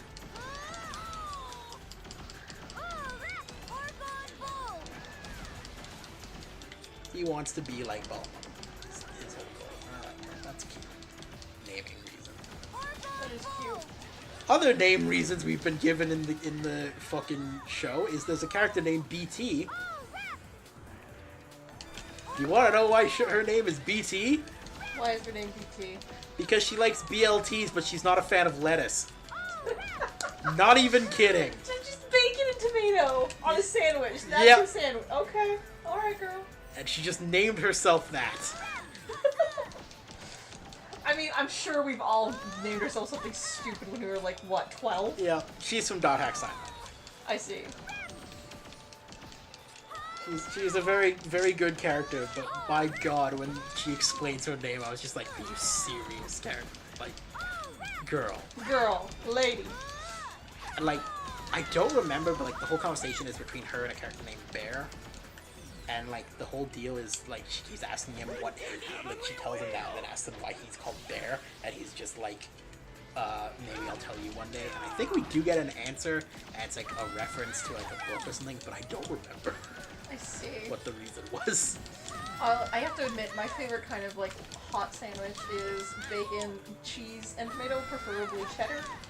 So, BCT. yeah, BCT.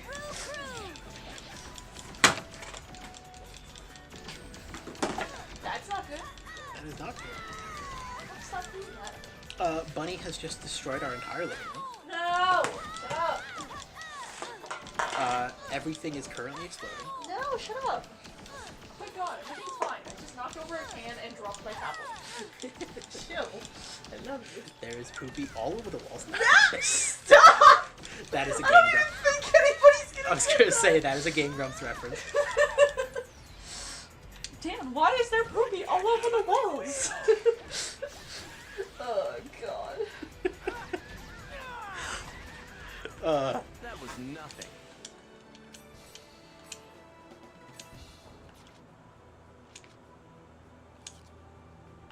Oh, also, just a note, not like important to the lore or anything, but so much of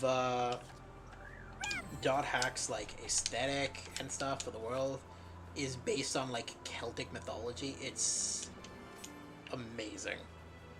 Especially since like until I played Dot Hack, I had not seen anything even like reference Celtic mythology. There are many things that do, like now I'm aware of quite a few, but oh my god, the Icon of Purity, I forgot to actually check what it does, and it is a godsend. For Adelie specifically. Adelie, you fucking bitch, don't use all your SP again. I have an infinite item to restore it now, but still. I'll crush you.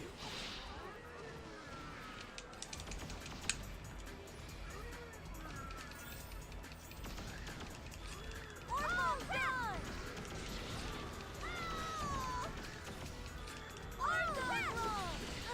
Okay, Adelie actually doesn't have that much more than Sakumo. I think she has like a... Excuse me. Cassie. Oh, excuse me. Oh, poor Husbunni. Poor husband. Did you have a soda? Probably. Yeah, you had a Sprite. Right, yes. So they're supposed to bring you a ginger ale, they bring you a Sprite, so I'm a dumbass. Yeah. Sorry about that. No worries. So, I don't know if you noticed, but I was having a photo shoot while you were streaming. Oh, cool. I took a bunch of photos of my dice, because I'm a nerd, and I love my dice. Clicky I lit, clacky math rocks. I lit no less than 6 candles to make sure the lighting was right. Amazing. Thank you. We are still on stream, just in case you weren't aware. Oh no, I know. Yep. Just want to make sure you weren't about to say something really, like, stupid or anything. I We'll don't talk know. about it later. I don't know what you could have said. I just wanted to make sure you wouldn't. That was That nothing. dumb, come on. I don't know, like, you seem like you were trying to not reveal that you had been doing the thing, so I just wasn't sure if the reason you were talking about it now was because you thought we went on stream now No, or not. no, I don't mind. Okay. I Just don't wanted to mind if make anybody- sure. I don't mind if anybody knows that I'm fucking dumb and taking photos of my clicky clacky math rocks. Okay, just wasn't sure if that was the case or not, so just making sure. Okay. pictures of my clicky clacky math rocks is a big secret anyways. I mean, I don't think it is, no. Like, I just wanted to make sure you weren't about, like, doing something else, you know. I know we're still streaming. How long have you been streaming, by the way? An hour and 40 minutes. Yeah. How long do you usually go for? Until it ends. Until it ends. What is it ends? I don't know, until I feel like I can't do more today. I mean, the entire point is these are supposed to be really long streams to try and get all of this done. This is like the fishing stream. It just goes until it goes? It goes until it's done. Or if, like, I don't know, you need to stop or something. I've been kind of basing it on, like, usually you were out when I was doing it, so I was kind of basing it on, like, I'll probably stop when you get home. Maybe another, like, let's go till 2 hours and 30 minutes and then we'll stop. Can't stop, won't stop, says All Eyes on You Productions. How you doing, by the way, All Eyes?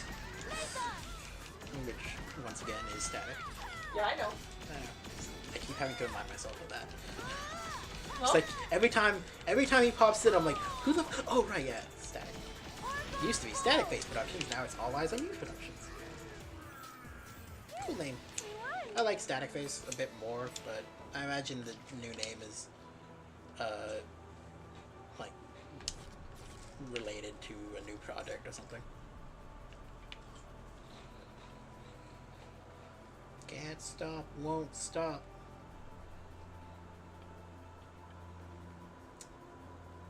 So literally, I've done 4 streams of this so far, and I believe 3 of them have just been the fucking forest.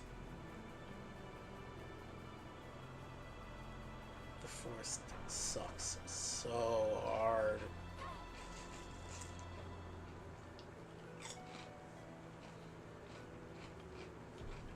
Oh, okay.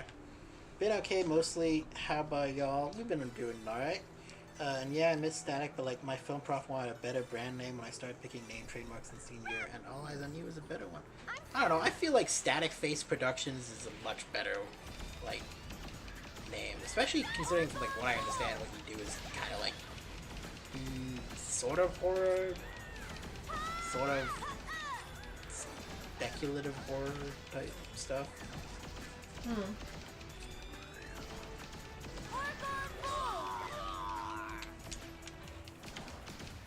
Oh no, that's not good.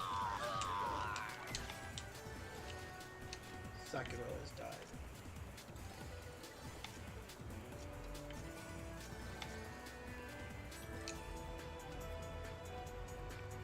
Oh, now you just do analog horror. Okay, cool. Analog horror? What's analog horror? Like, Mandela Effect, not Mandela County, it's called. I don't think I've seen anything you do. Is it like online anymore? We can watch it? Yeah. I'd love to watch it sometime. Yeah.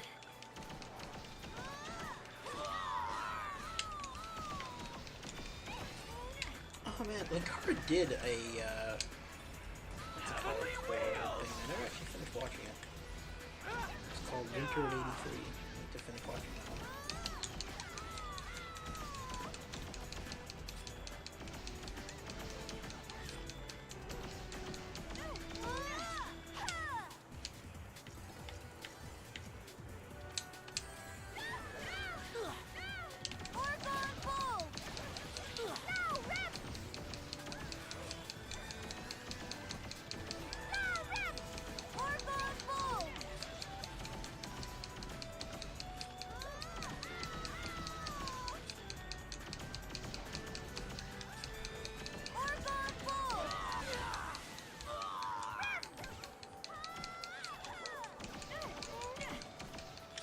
Unless you broke with the same people who made the back rooms for web series and now got a movie with H3.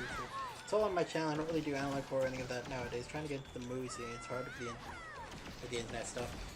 Unless you blow up like the 17-year-old who made the back rooms of web series and now got a movie with H3. Yeah. Yeah. A lot of that, like, it is definitely not easy to become like mainstream famous or anything like that with niche black horror stuff.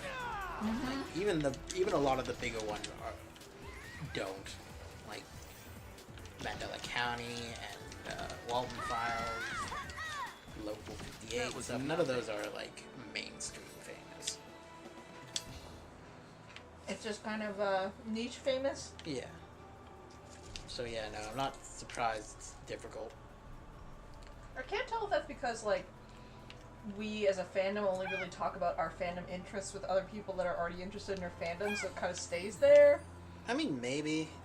Horror, in general, is a pretty niche thing. It doesn't often become very popular mainstream. Like, the surge in horror movies lately is actually very surprising for a lot of horror fans.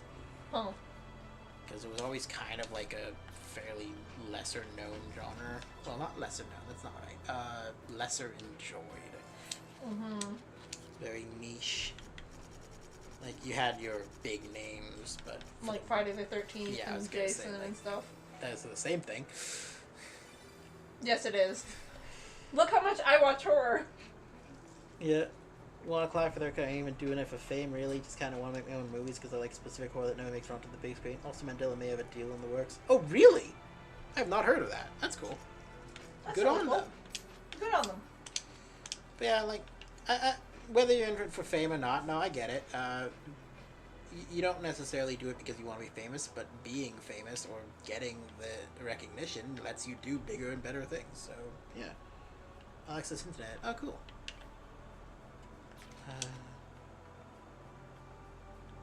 Where's internet?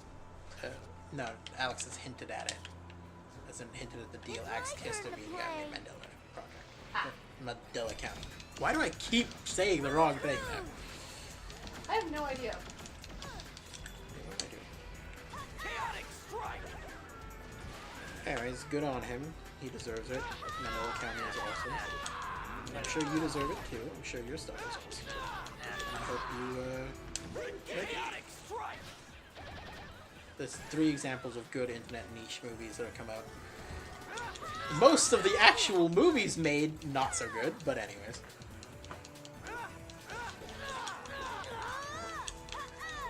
Those 3 examples are, my friend. I'm assuming he's writing them. Wasn't there going to be a Five Nights at Freddy's movie? Yeah. Yeah, that never actually happened, did it? Do you give up? That was weird. None of you got to see that. Good, though. Oh yeah, no, that happens all the time. Oh, really? Yep. Oh, it's the first time I've seen it happen. Oh, well. Or at least first time I've noticed it, I guess. Yeah, no, the screen just goes black sometimes, and it's fun, and it's just OBS, and I don't know what's happening. I'll crush you. Okay, let's see if this fucks with the stream or not. The phone is dying. Should fuck the stream, right? Bone I crusher. didn't do that. I meant to do the other one. Skimmer rank, and we are all going to the World Fair. I've not heard of either of those, actually. Something to watch, Yeah. along with whatever we can find by our friend. Yep. Well, like, apparently those are, like, actual movies. Actual movie movies. Yeah. That are based on online stuff. Huh, cool. Ooh! Didn't the guy who made No Through Road get to make a movie or something like that? Probably. I don't know. Anyways, I'm gonna go charge the phone, use the phone. Okay. I love you. I love you too. I'll see you in half an hour. Okay. And mwah. You can hold the stream for now. Yep. Bye, everybody.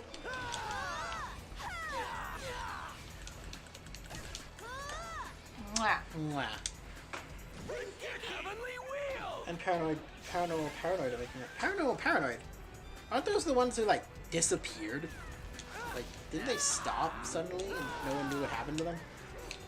Like, I know that's also the story of, like, their show, but, like, didn't the actual people also, like, just kind of vanish off the internet? They're making a movie, that's cool.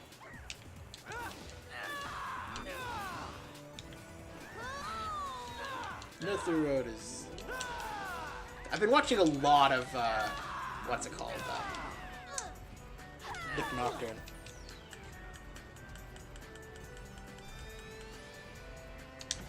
Heavenly wheels! Crew cruise! I've been kind of wanting to make like some kind of unfiction thing, but I don't know what I would do. I don't think I have a lot of like relevant skills to make one of these.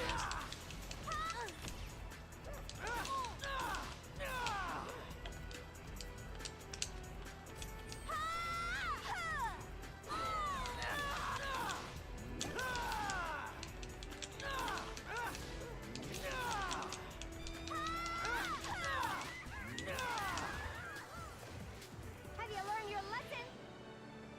Oh, cool. Skin rank is kind of slog. We're all going to the World Fair. Is genius. We're all going to the World Fair. Just kind of like that's a really cool sounding name, and it just kind of reminds me of we are going to see the rabbit line from This Room Does Not Exist. They hinted the Fear Mythos, really? That's cool.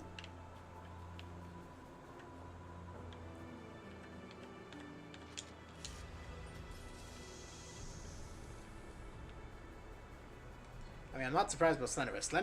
Slenderman has definitely become one of the more successfully mainstreamed. I mean, it might just be wishful thinking on your part, but I'd like to believe that you're correct, because that would be really cool. Most times it seems like if something seems like it's referencing the Fear Mythos, it's not actually, and it's just wishful thinking, but it would be really cool if it was. I can do it too. Yeah, sometimes I just find myself quoting the, we're going to see the rabbit thing. I don't know what it is, just the way it's said is so creepy, I love it.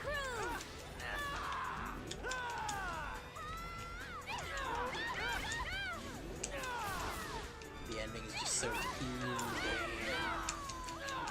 That's good. That's good.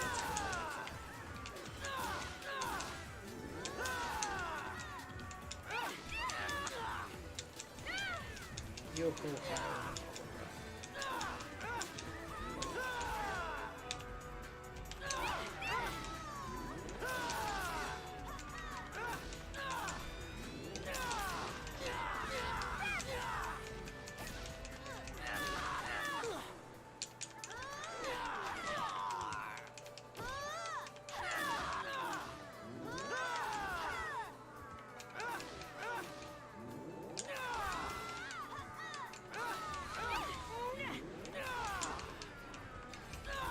Also, of course, we cannot see the rabbit thing. It's also really cool.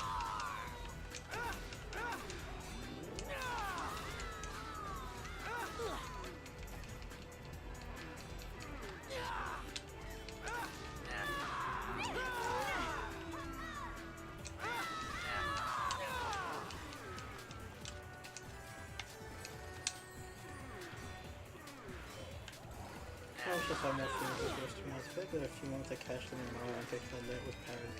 And Billy Water than Mara was created my P brain. Yeah. I've never actually watched This Room Does Not Exist. I've just seen Nick Nocturne talk about it. Nightmind, that's his name. I was like, I remember his name. I don't know what the actual channel is called. Fair.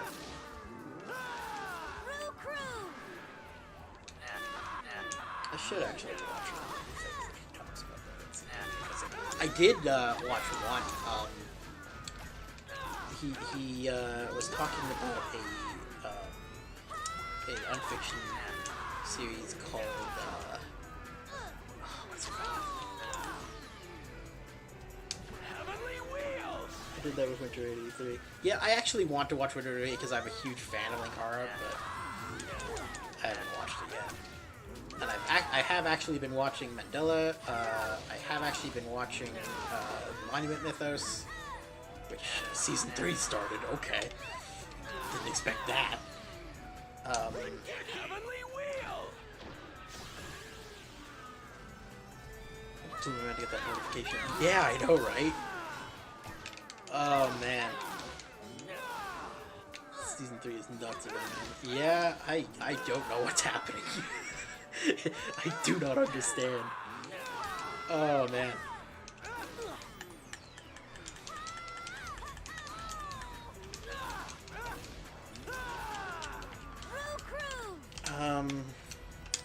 What was the one that I watched that I've been keeping up with because it's really good? Other than Bunni and Husbunni, obviously. Like I've been keeping up with Mandela County. I've been keeping up with Monument Mythos. I've been keeping up with what is it called? It's okay. I'll say the premise and maybe you'll know about it. Basically, the idea is it's this guy playing a Rage style video game made by his dying sister, who created it specifically for him to play.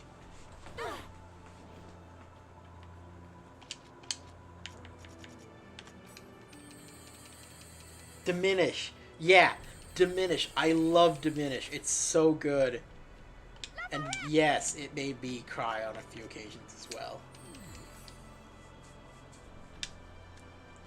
It is such a good series. I love it. Another one I've been watching and keeping up with, partially just because I friggin' love the music choices in it. You're open. Again, I'm blanking on the name. Boisvert. Boisvert is great, and I love it.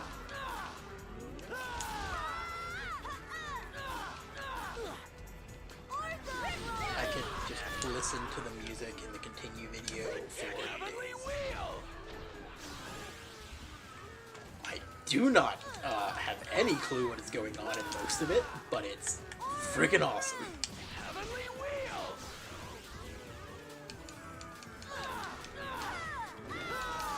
Diminish of Boisvert. Heavenly Wheels. Because if you're talking about Boisvert, yeah, the style of Boisvert is amazing. Heavenly Wheels.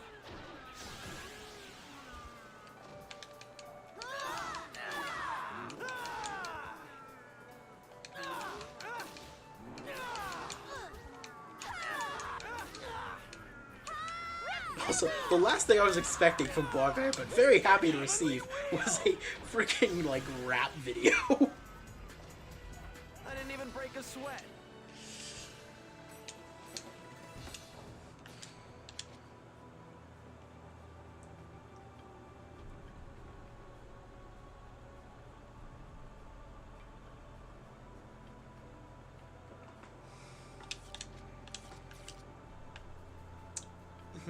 I'll have to check those out.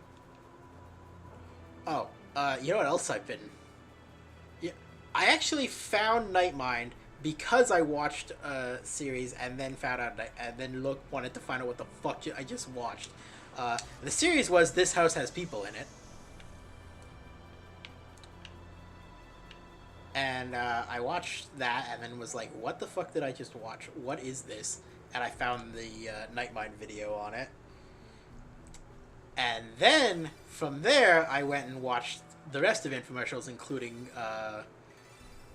something of a bear. I can't remember what it's called. Something images of a bear.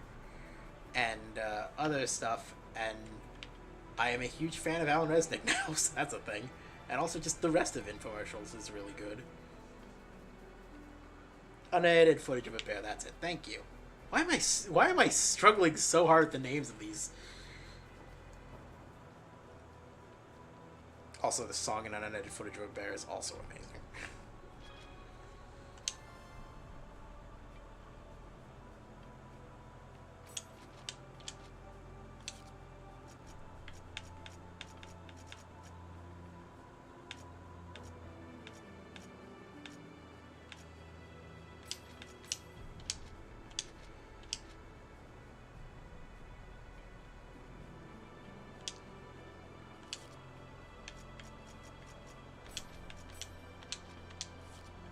I'm sorry, what do the items I just got do? Cat Whistler's no encounter.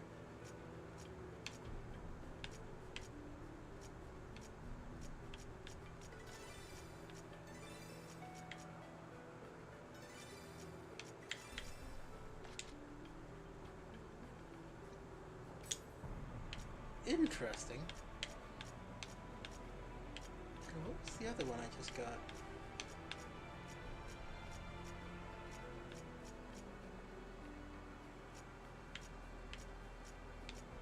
Insidious air. It's darkness damage for your attacks. It's earth damage. Okay, that's not. Nil defile. Make your attacks have the target's HP. This effect does not trigger if the enemy's melee is apart from you. Adds fusion to regular attacks. These are just. Those are just really cool effects. Damn, alright.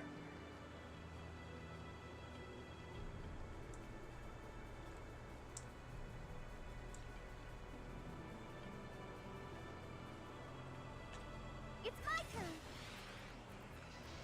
Boss time.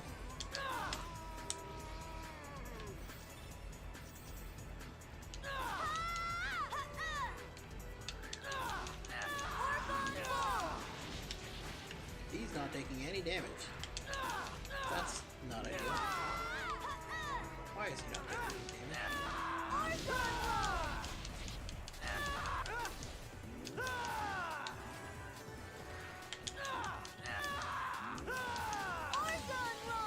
Why are you not taking any damage? Chaotic strike! Please take damage, please. You're still not taking damage. Why are you not taking any damage? This is scaring me. Please take damage.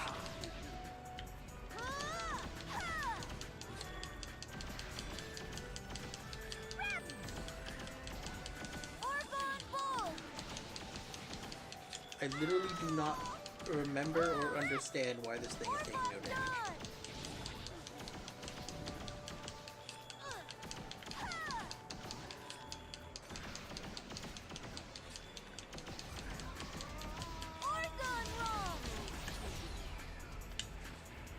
Chaotic strike!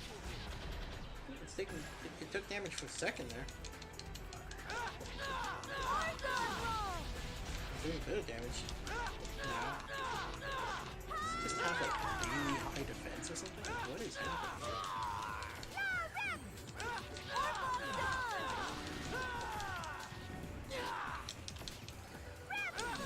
God damn. Chaotic strike!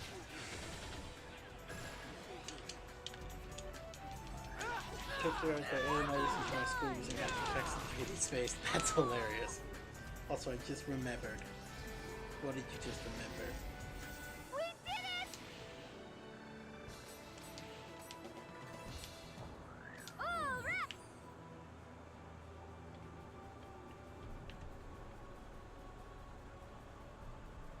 All right. What did you just remember?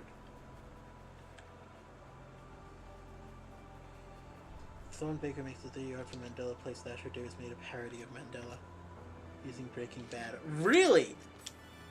I have not seen that. I saw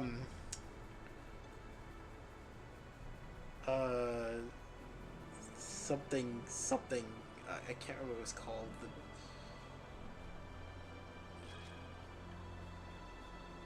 I can't remember the parody of analog horror that Alex Kister made. I saw that. That was good. Look up Thornbaker and you'll find it. I should. And yeah, no, I knew he played Thatcher Davis. I knew about Thornbaker does the 3D effects. He's really good. And I love that. Yeah.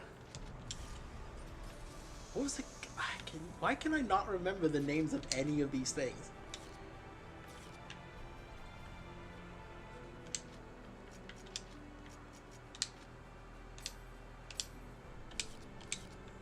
I'm sorry.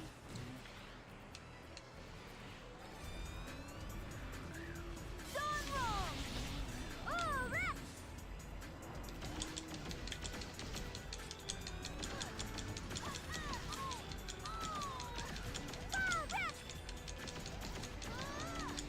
Yeah. He seems like a really cool guy. I didn't like check out any of his stuff before Mandela. Or after even. I didn't really know if he did like stuff on YouTube or anything like that.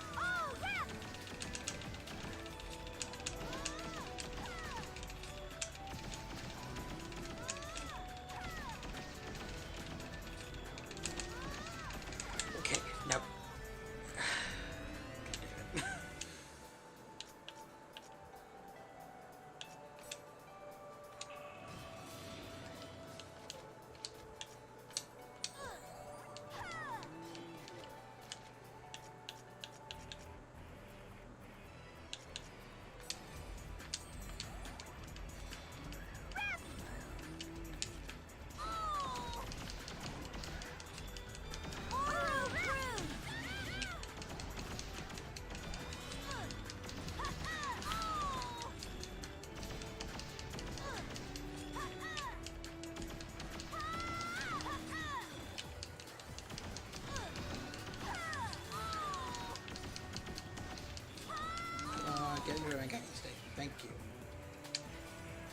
Heavenly Wheel!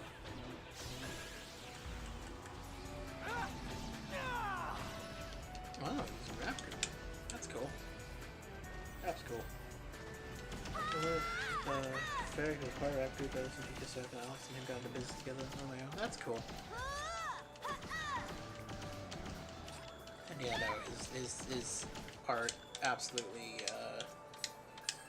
rocketed up Mandela County's stuff. There was like a whole thing about like whether or not Alex should go back and like edit or like re-upload the original Mandela County episodes to be in the same like style as the newer videos. And I'm really not sure. It definitely sounds like it would be really cool, but I feel like there's also an advantage to like leaving up the original ones as well, which I think was an option, and I am all for that one.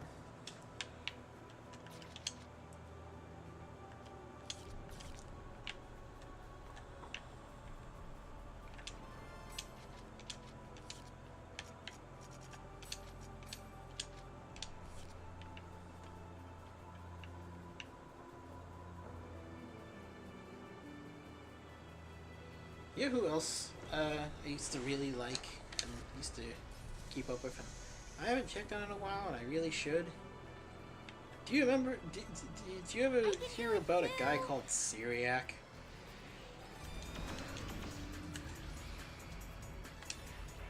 Heavenly Wheel!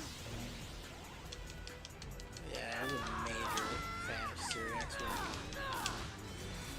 I was just remembering that, like, yeah, he also does, like, he also did, like, music videos.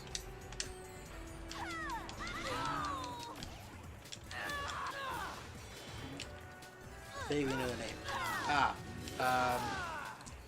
He does, like, really weird videos. I don't know how to describe them more than that. Very famous ones that he's done is, like, cows, which is just a video, a bunch of cows essentially like morphing into various creatures and into each other and stuff, and it's very weird. Very mind-fucking, very fun to watch.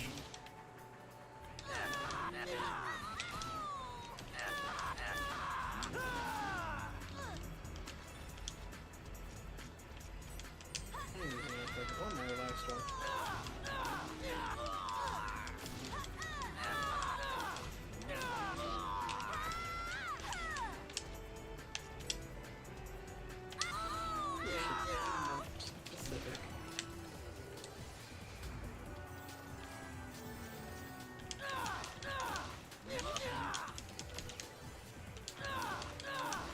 He also did a video called Meow that has like a bunch of zombie cats. I mean, I absolutely recommend looking up Syriac. It is very weird stuff. Very fun.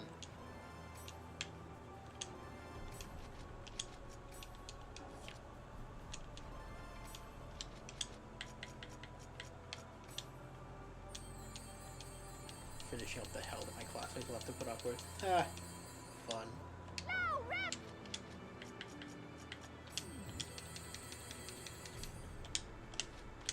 God damn it.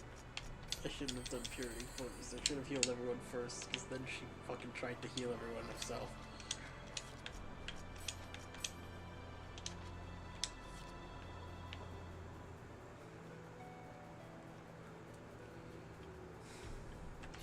I'm sure your classmates will appreciate the hell.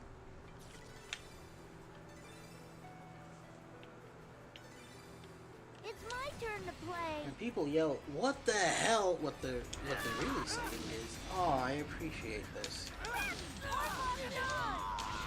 No, I'm totally not playing. I don't know what you're talking about. 4 minutes stunned silence means, "My God, what have you done? Please continue."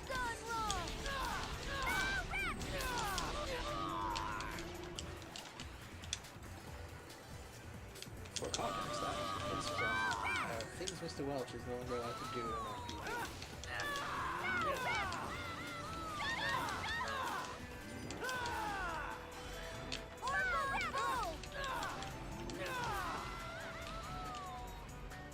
hope that didn't count.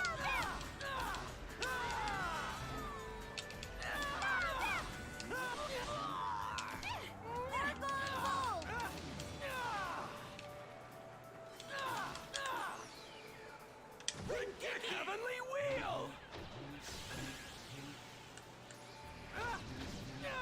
That means the guy hit with my car. He's showing gratitude and spared him of his existence here first. Oh, terrible.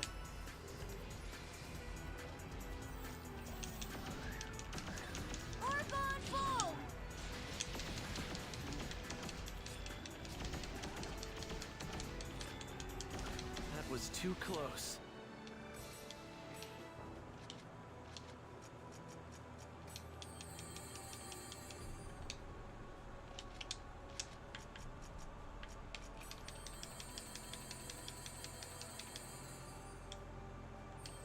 Remember, alcohol.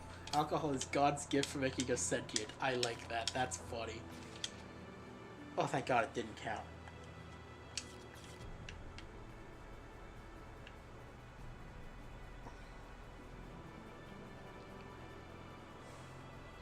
God's final message to his creation, according to Douglas Adams.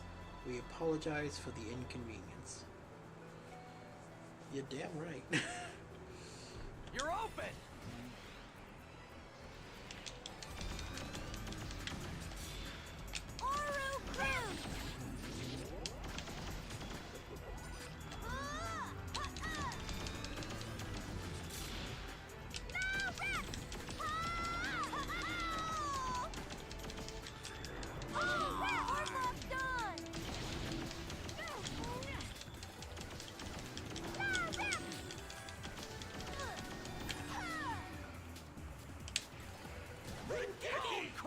The universe was made and was widely considered a bad move by everyone. Yeah.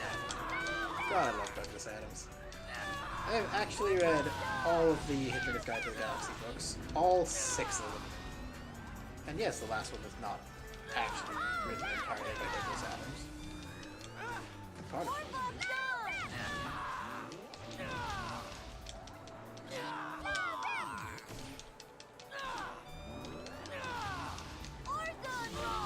My favorite author is Terry Pratchett. Crusher! I love some sardonic British humor. That was nothing.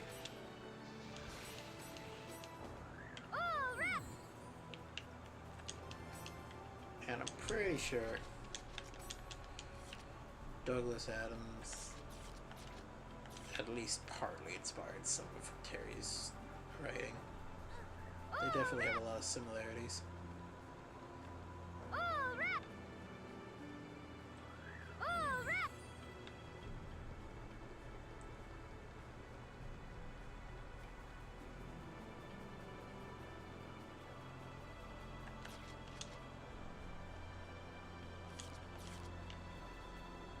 It's my turn to play.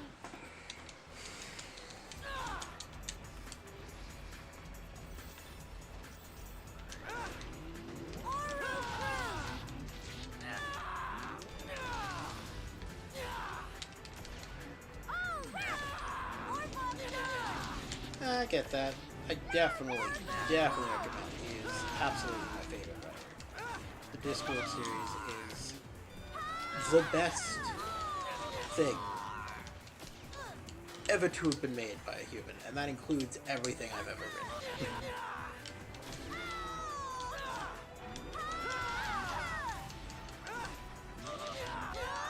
In fact, that includes my existence. And I am a narcissist, so. And of course, him and Neil Gaiman made a book together. And of course, it is one of the best books in existence.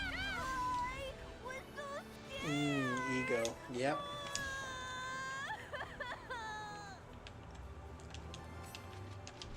Astrologer Trump.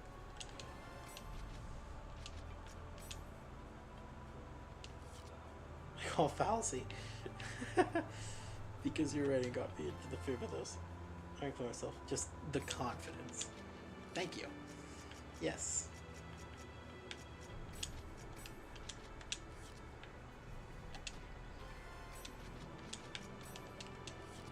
I consider myself to be the best thing my mother ever made, so there you go. What do you mean I have 2 siblings? Yeah, I know. You're open. I love you very much. I love you too, Bunny. But not as much as I love myself, clearly.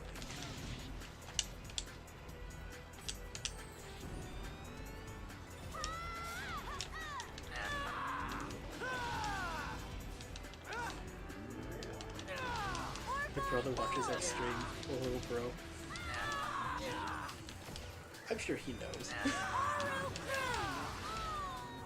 I'm sure he also disagrees.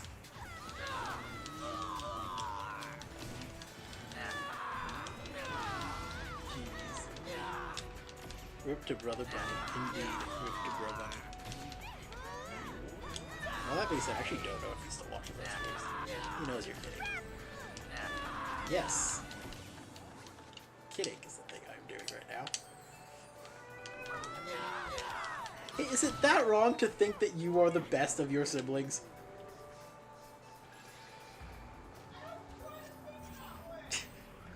Okay, but if someone was to ask you...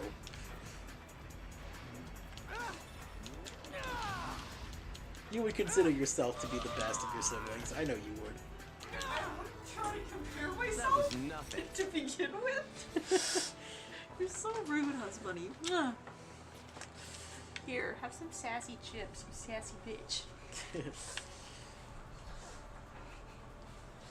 Also, did you hear about what YouTube did in regards to the cussing rules? Oh yeah, they actually, well, kind of went back on it.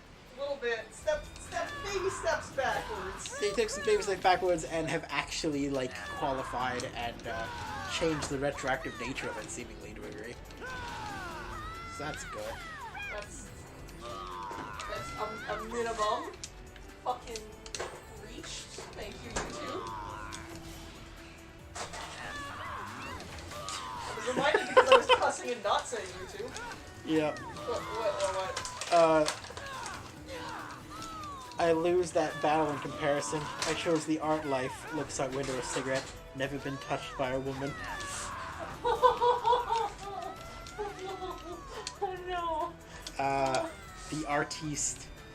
All you need to be an artist. Art supplies and pain. Yup. Well, I'm sure you'll find your fellow artistic soul and you'll be happy together. Yep. Like we did. Yep. Also, yes, you can thank the new CEO. Right, that's right. Susan Wojcicki isn't the CEO anymore. Didn't the new CEO also make the mess? I think potentially. Okay, wait, in a happy relationship, just looked at our first house together. Oh, awesome! In that case, Bunny takes back everything she just said. I hope that you guys enjoy your new house together. Also, god damn it, Saku! Bo! Saku's dead already. It was in a shady neighborhood though, so... Eh. Crusher. If it's your first house, I'm not surprised, unfortunately. Especially if you're both artists. Like bullet holes in sides and also new searching. That makes sense. Okay, yep, nope. Yikes. Get some cameras. Like, a few. Like, 4, at least. Thankfully never signed on. Good. Good. Oh, okay, so you're not living there yet. Never mind. So Bo's dead. Which Oh. I think is the second death. And I was only left, so I fucked it up again! Gonna have to do this floor all over again.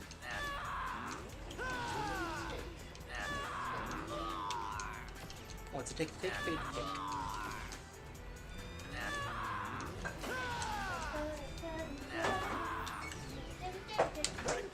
No, we love it though. Built in the 70s, had a 70s vibe. Shag carpets.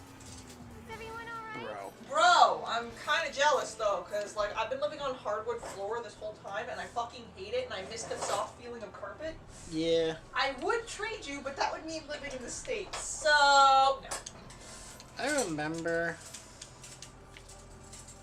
for a while there was like a weird anti-carpet fad.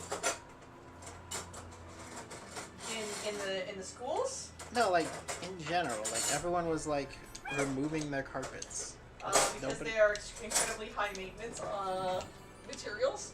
Maybe, but yeah, like basically just like a lot of people were suddenly like, nah, hardwood floors are the way to go. Fuck carpets for a bit. Yeah, and then carpets got wildly expensive. I regret it. Yeah. Please don't take me over there. It's a mess here. Help. Oh, and it was pink, so my partner went nuts because she wants a pink house. I don't know nothing about Canada, but I could probably roundhouse some moose. No. I mean, it would probably be the moose would roundhouse you. It would probably be the last thing you ever did. But I'm sorry, yes. but the moose would roundhouse you. The moose up here. Okay, you know. Moose in general, all over the world. Big fucking 18-wheeler trucks. They get hit by one of those and they walk. They're fine.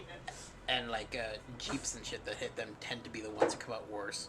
Yeah, like our trucks have to be specially built to fucking, survive hitting a moose.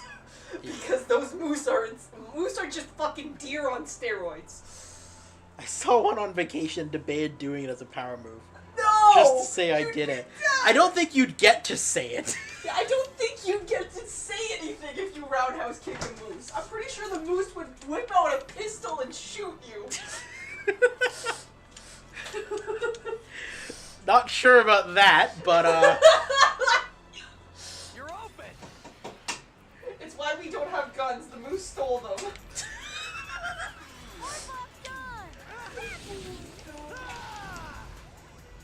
if you shoot a moose, you just make it. You just make it angry. It doesn't even get hurt. It's just like, bitch! I grew this like 3 weeks ago. I love that in Crusher. Blazing Saddles, where he's like, you have to fight Mungo. He starts putting on his gun, but he's like, no, don't shoot him. You just make him mad.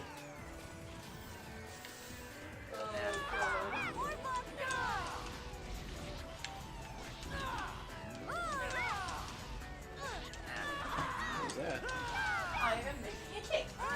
Okay, but what was that? The eggshell. Oh, that was an eggshell. It looked like a marshmallow. It was very, like, what the hell is this? Yeah, I threw in a whole ass marshmallow. You're right. It's an American moose. That is a good point. It might have a gun. I don't remember what we were watching, where it was like, a bunch of people like shooting at each other, and the guy just comments, "This is what Europeans think American recess is like." That was nothing. No, it just is a gun. The moose is just a gun, like you pick it up and you go and you can fucking shoot people with it. You know, I bet somewhere in the world there is a gun called the Moose. Oh my god.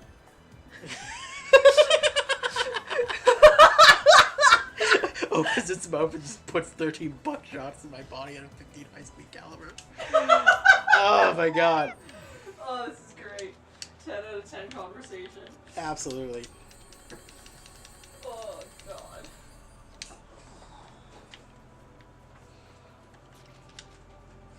Oh wait, I actually didn't fail. You didn't fail. No, apparently not. Yay. I'm obviously not going to mix the cake while you're on stream, but Yeah. I am technically ready. I'm gonna make that now. You're gonna make a buckshot moose. Buckshot moose. Excellent. Moose gun. So I learned a thing today because someone posted it in a shitpost chat. Apparently Mussolini's daughter or granddaughter, I'm not sure which, was a singer who became a pop idol in Japan. What? Yeah! What? That's just a thing. Okay. That's neat. Like, alright. she was a singer, and she released an album that like was only released in Japan and became like very popular there. Fuck. Okay. And that's just the thing. This is weird. Yeah. And Is yeah, it- she's just Mussolini's like, I don't remember, daughter, granddaughter, niece, some kind of relationship to Mussolini, and her last name is still Mussolini. I dare ask, is it good? Are the beats bopping? I mean, the video only played one song, but not bad, honestly. Not bad, okay. It's like 6 out of 10? it's like in Japanese, but Yeah, well, like it's pretty good. as far as you can tell, sounds nice. Is it bopping? Yeah, Yeah, okay. like it's very calm. Oh, okay. I think it's in Japanese. It might be Italian. I actually don't know what language it is. It's in another language. In another language. Like it's a very calm kind of like slow-ish song. Okay. It's very chill, very relaxed. Yeah. Fucking sung by Mussolini. Got it. Well, sung by Mussolini's granddaughter. Sung and by her daughter. Mussolini's granddaughter. What the fuck is our reality? Yeah. Somewhere in the world, Hitler's descendant is an actress. Or an actor. Her hit song, My Dad Killed a Guy. Just the one, yeah. As I'm Italian, I speak Italian a bit, so I'll put it in another tab and let you know. Thanks. Thank you so much. I appreciate that. Nil ally, mind moth, fun bolt oil. Yeah, wait, I kind of just assumed you were American, huh? My bad. Well, I think he is American, but like Italian descent. I might be wrong on that though. You might be, in fact, an asshole. I might, yes.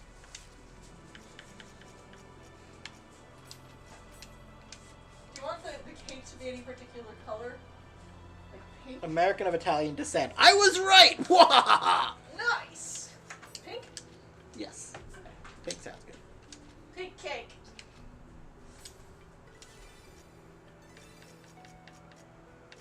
I'm a gun. I'm a gun. I'm a gun. I'm a mutt, mostly Italian, a good chunk Scot. Nice. I have no idea what my what's called is. I believe we narrowed it down though to like possibly Polish or Austrian. Yeah. I'm Irish, Scottish, Dutch. Just a nice blend. That is Japanese, my good mate.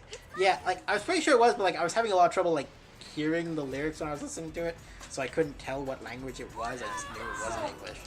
Mussolini's daughter learned Japanese, became a pop idol, and lived in Japan? No, I think she lived in Italy still. I think she just only released it in Japan. What the fuck? I think she might have like only been popping in Japan. I can tell by dialect mostly. Cool. Like, I was pretty sure it was Japanese, but I just realized that like looking back in my memory, I couldn't remember if it was Japanese or not. That's insane. Yeah. That's a choice. And I believe the song, I believe the album is called like Amore in Italian. So Interesting.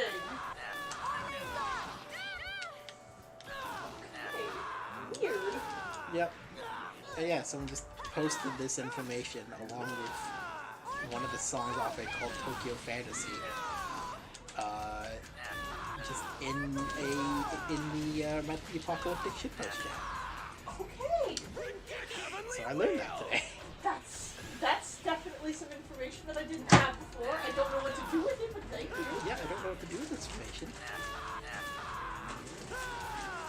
I mean, like, descendants of famous awful people still have to live, I guess. I guess. You can't just cease to exist. I do not blame her for trying to make a new name for herself because, yeah, Biggest Shave is an Italian. Yeah, definitely. Yeah. Wasn't he, like, lynched? I think. Yeah, I think Mussolini was lynched, right? Heavenly wheel! I can't find my history stuff. I'm so mad. Yeah, Can't find the cupcake shields. that's not good. You know, the things that you put on the bottom of cupcakes. Yeah, lynched and made fun of. Yeah, that sounds about right. One of my favorite stories, though, of like I guess that time period is apparently there was a sculptor who really wanted to curry favor with Mussolini. Guillermo del Toro's Pinocchio has my favorite interpretation of him ever. Cool. Huh. I haven't seen it yet. I kind of want to. I mean, Guillermo. God. Del Toro. Guillermo del Toro just makes awesome movies. So.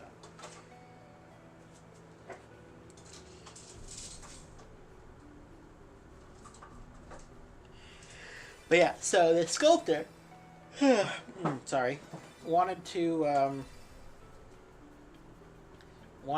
curry favor with Mussolini. I just realized it's 2:30. It's been 2 hours and 30 minutes. Oh well, keep going. Oh, okay. I was gonna go back and save. But yeah, you were saying no. Keep going with your story. Oh, yeah. So, so the sculptor wanted to curry favor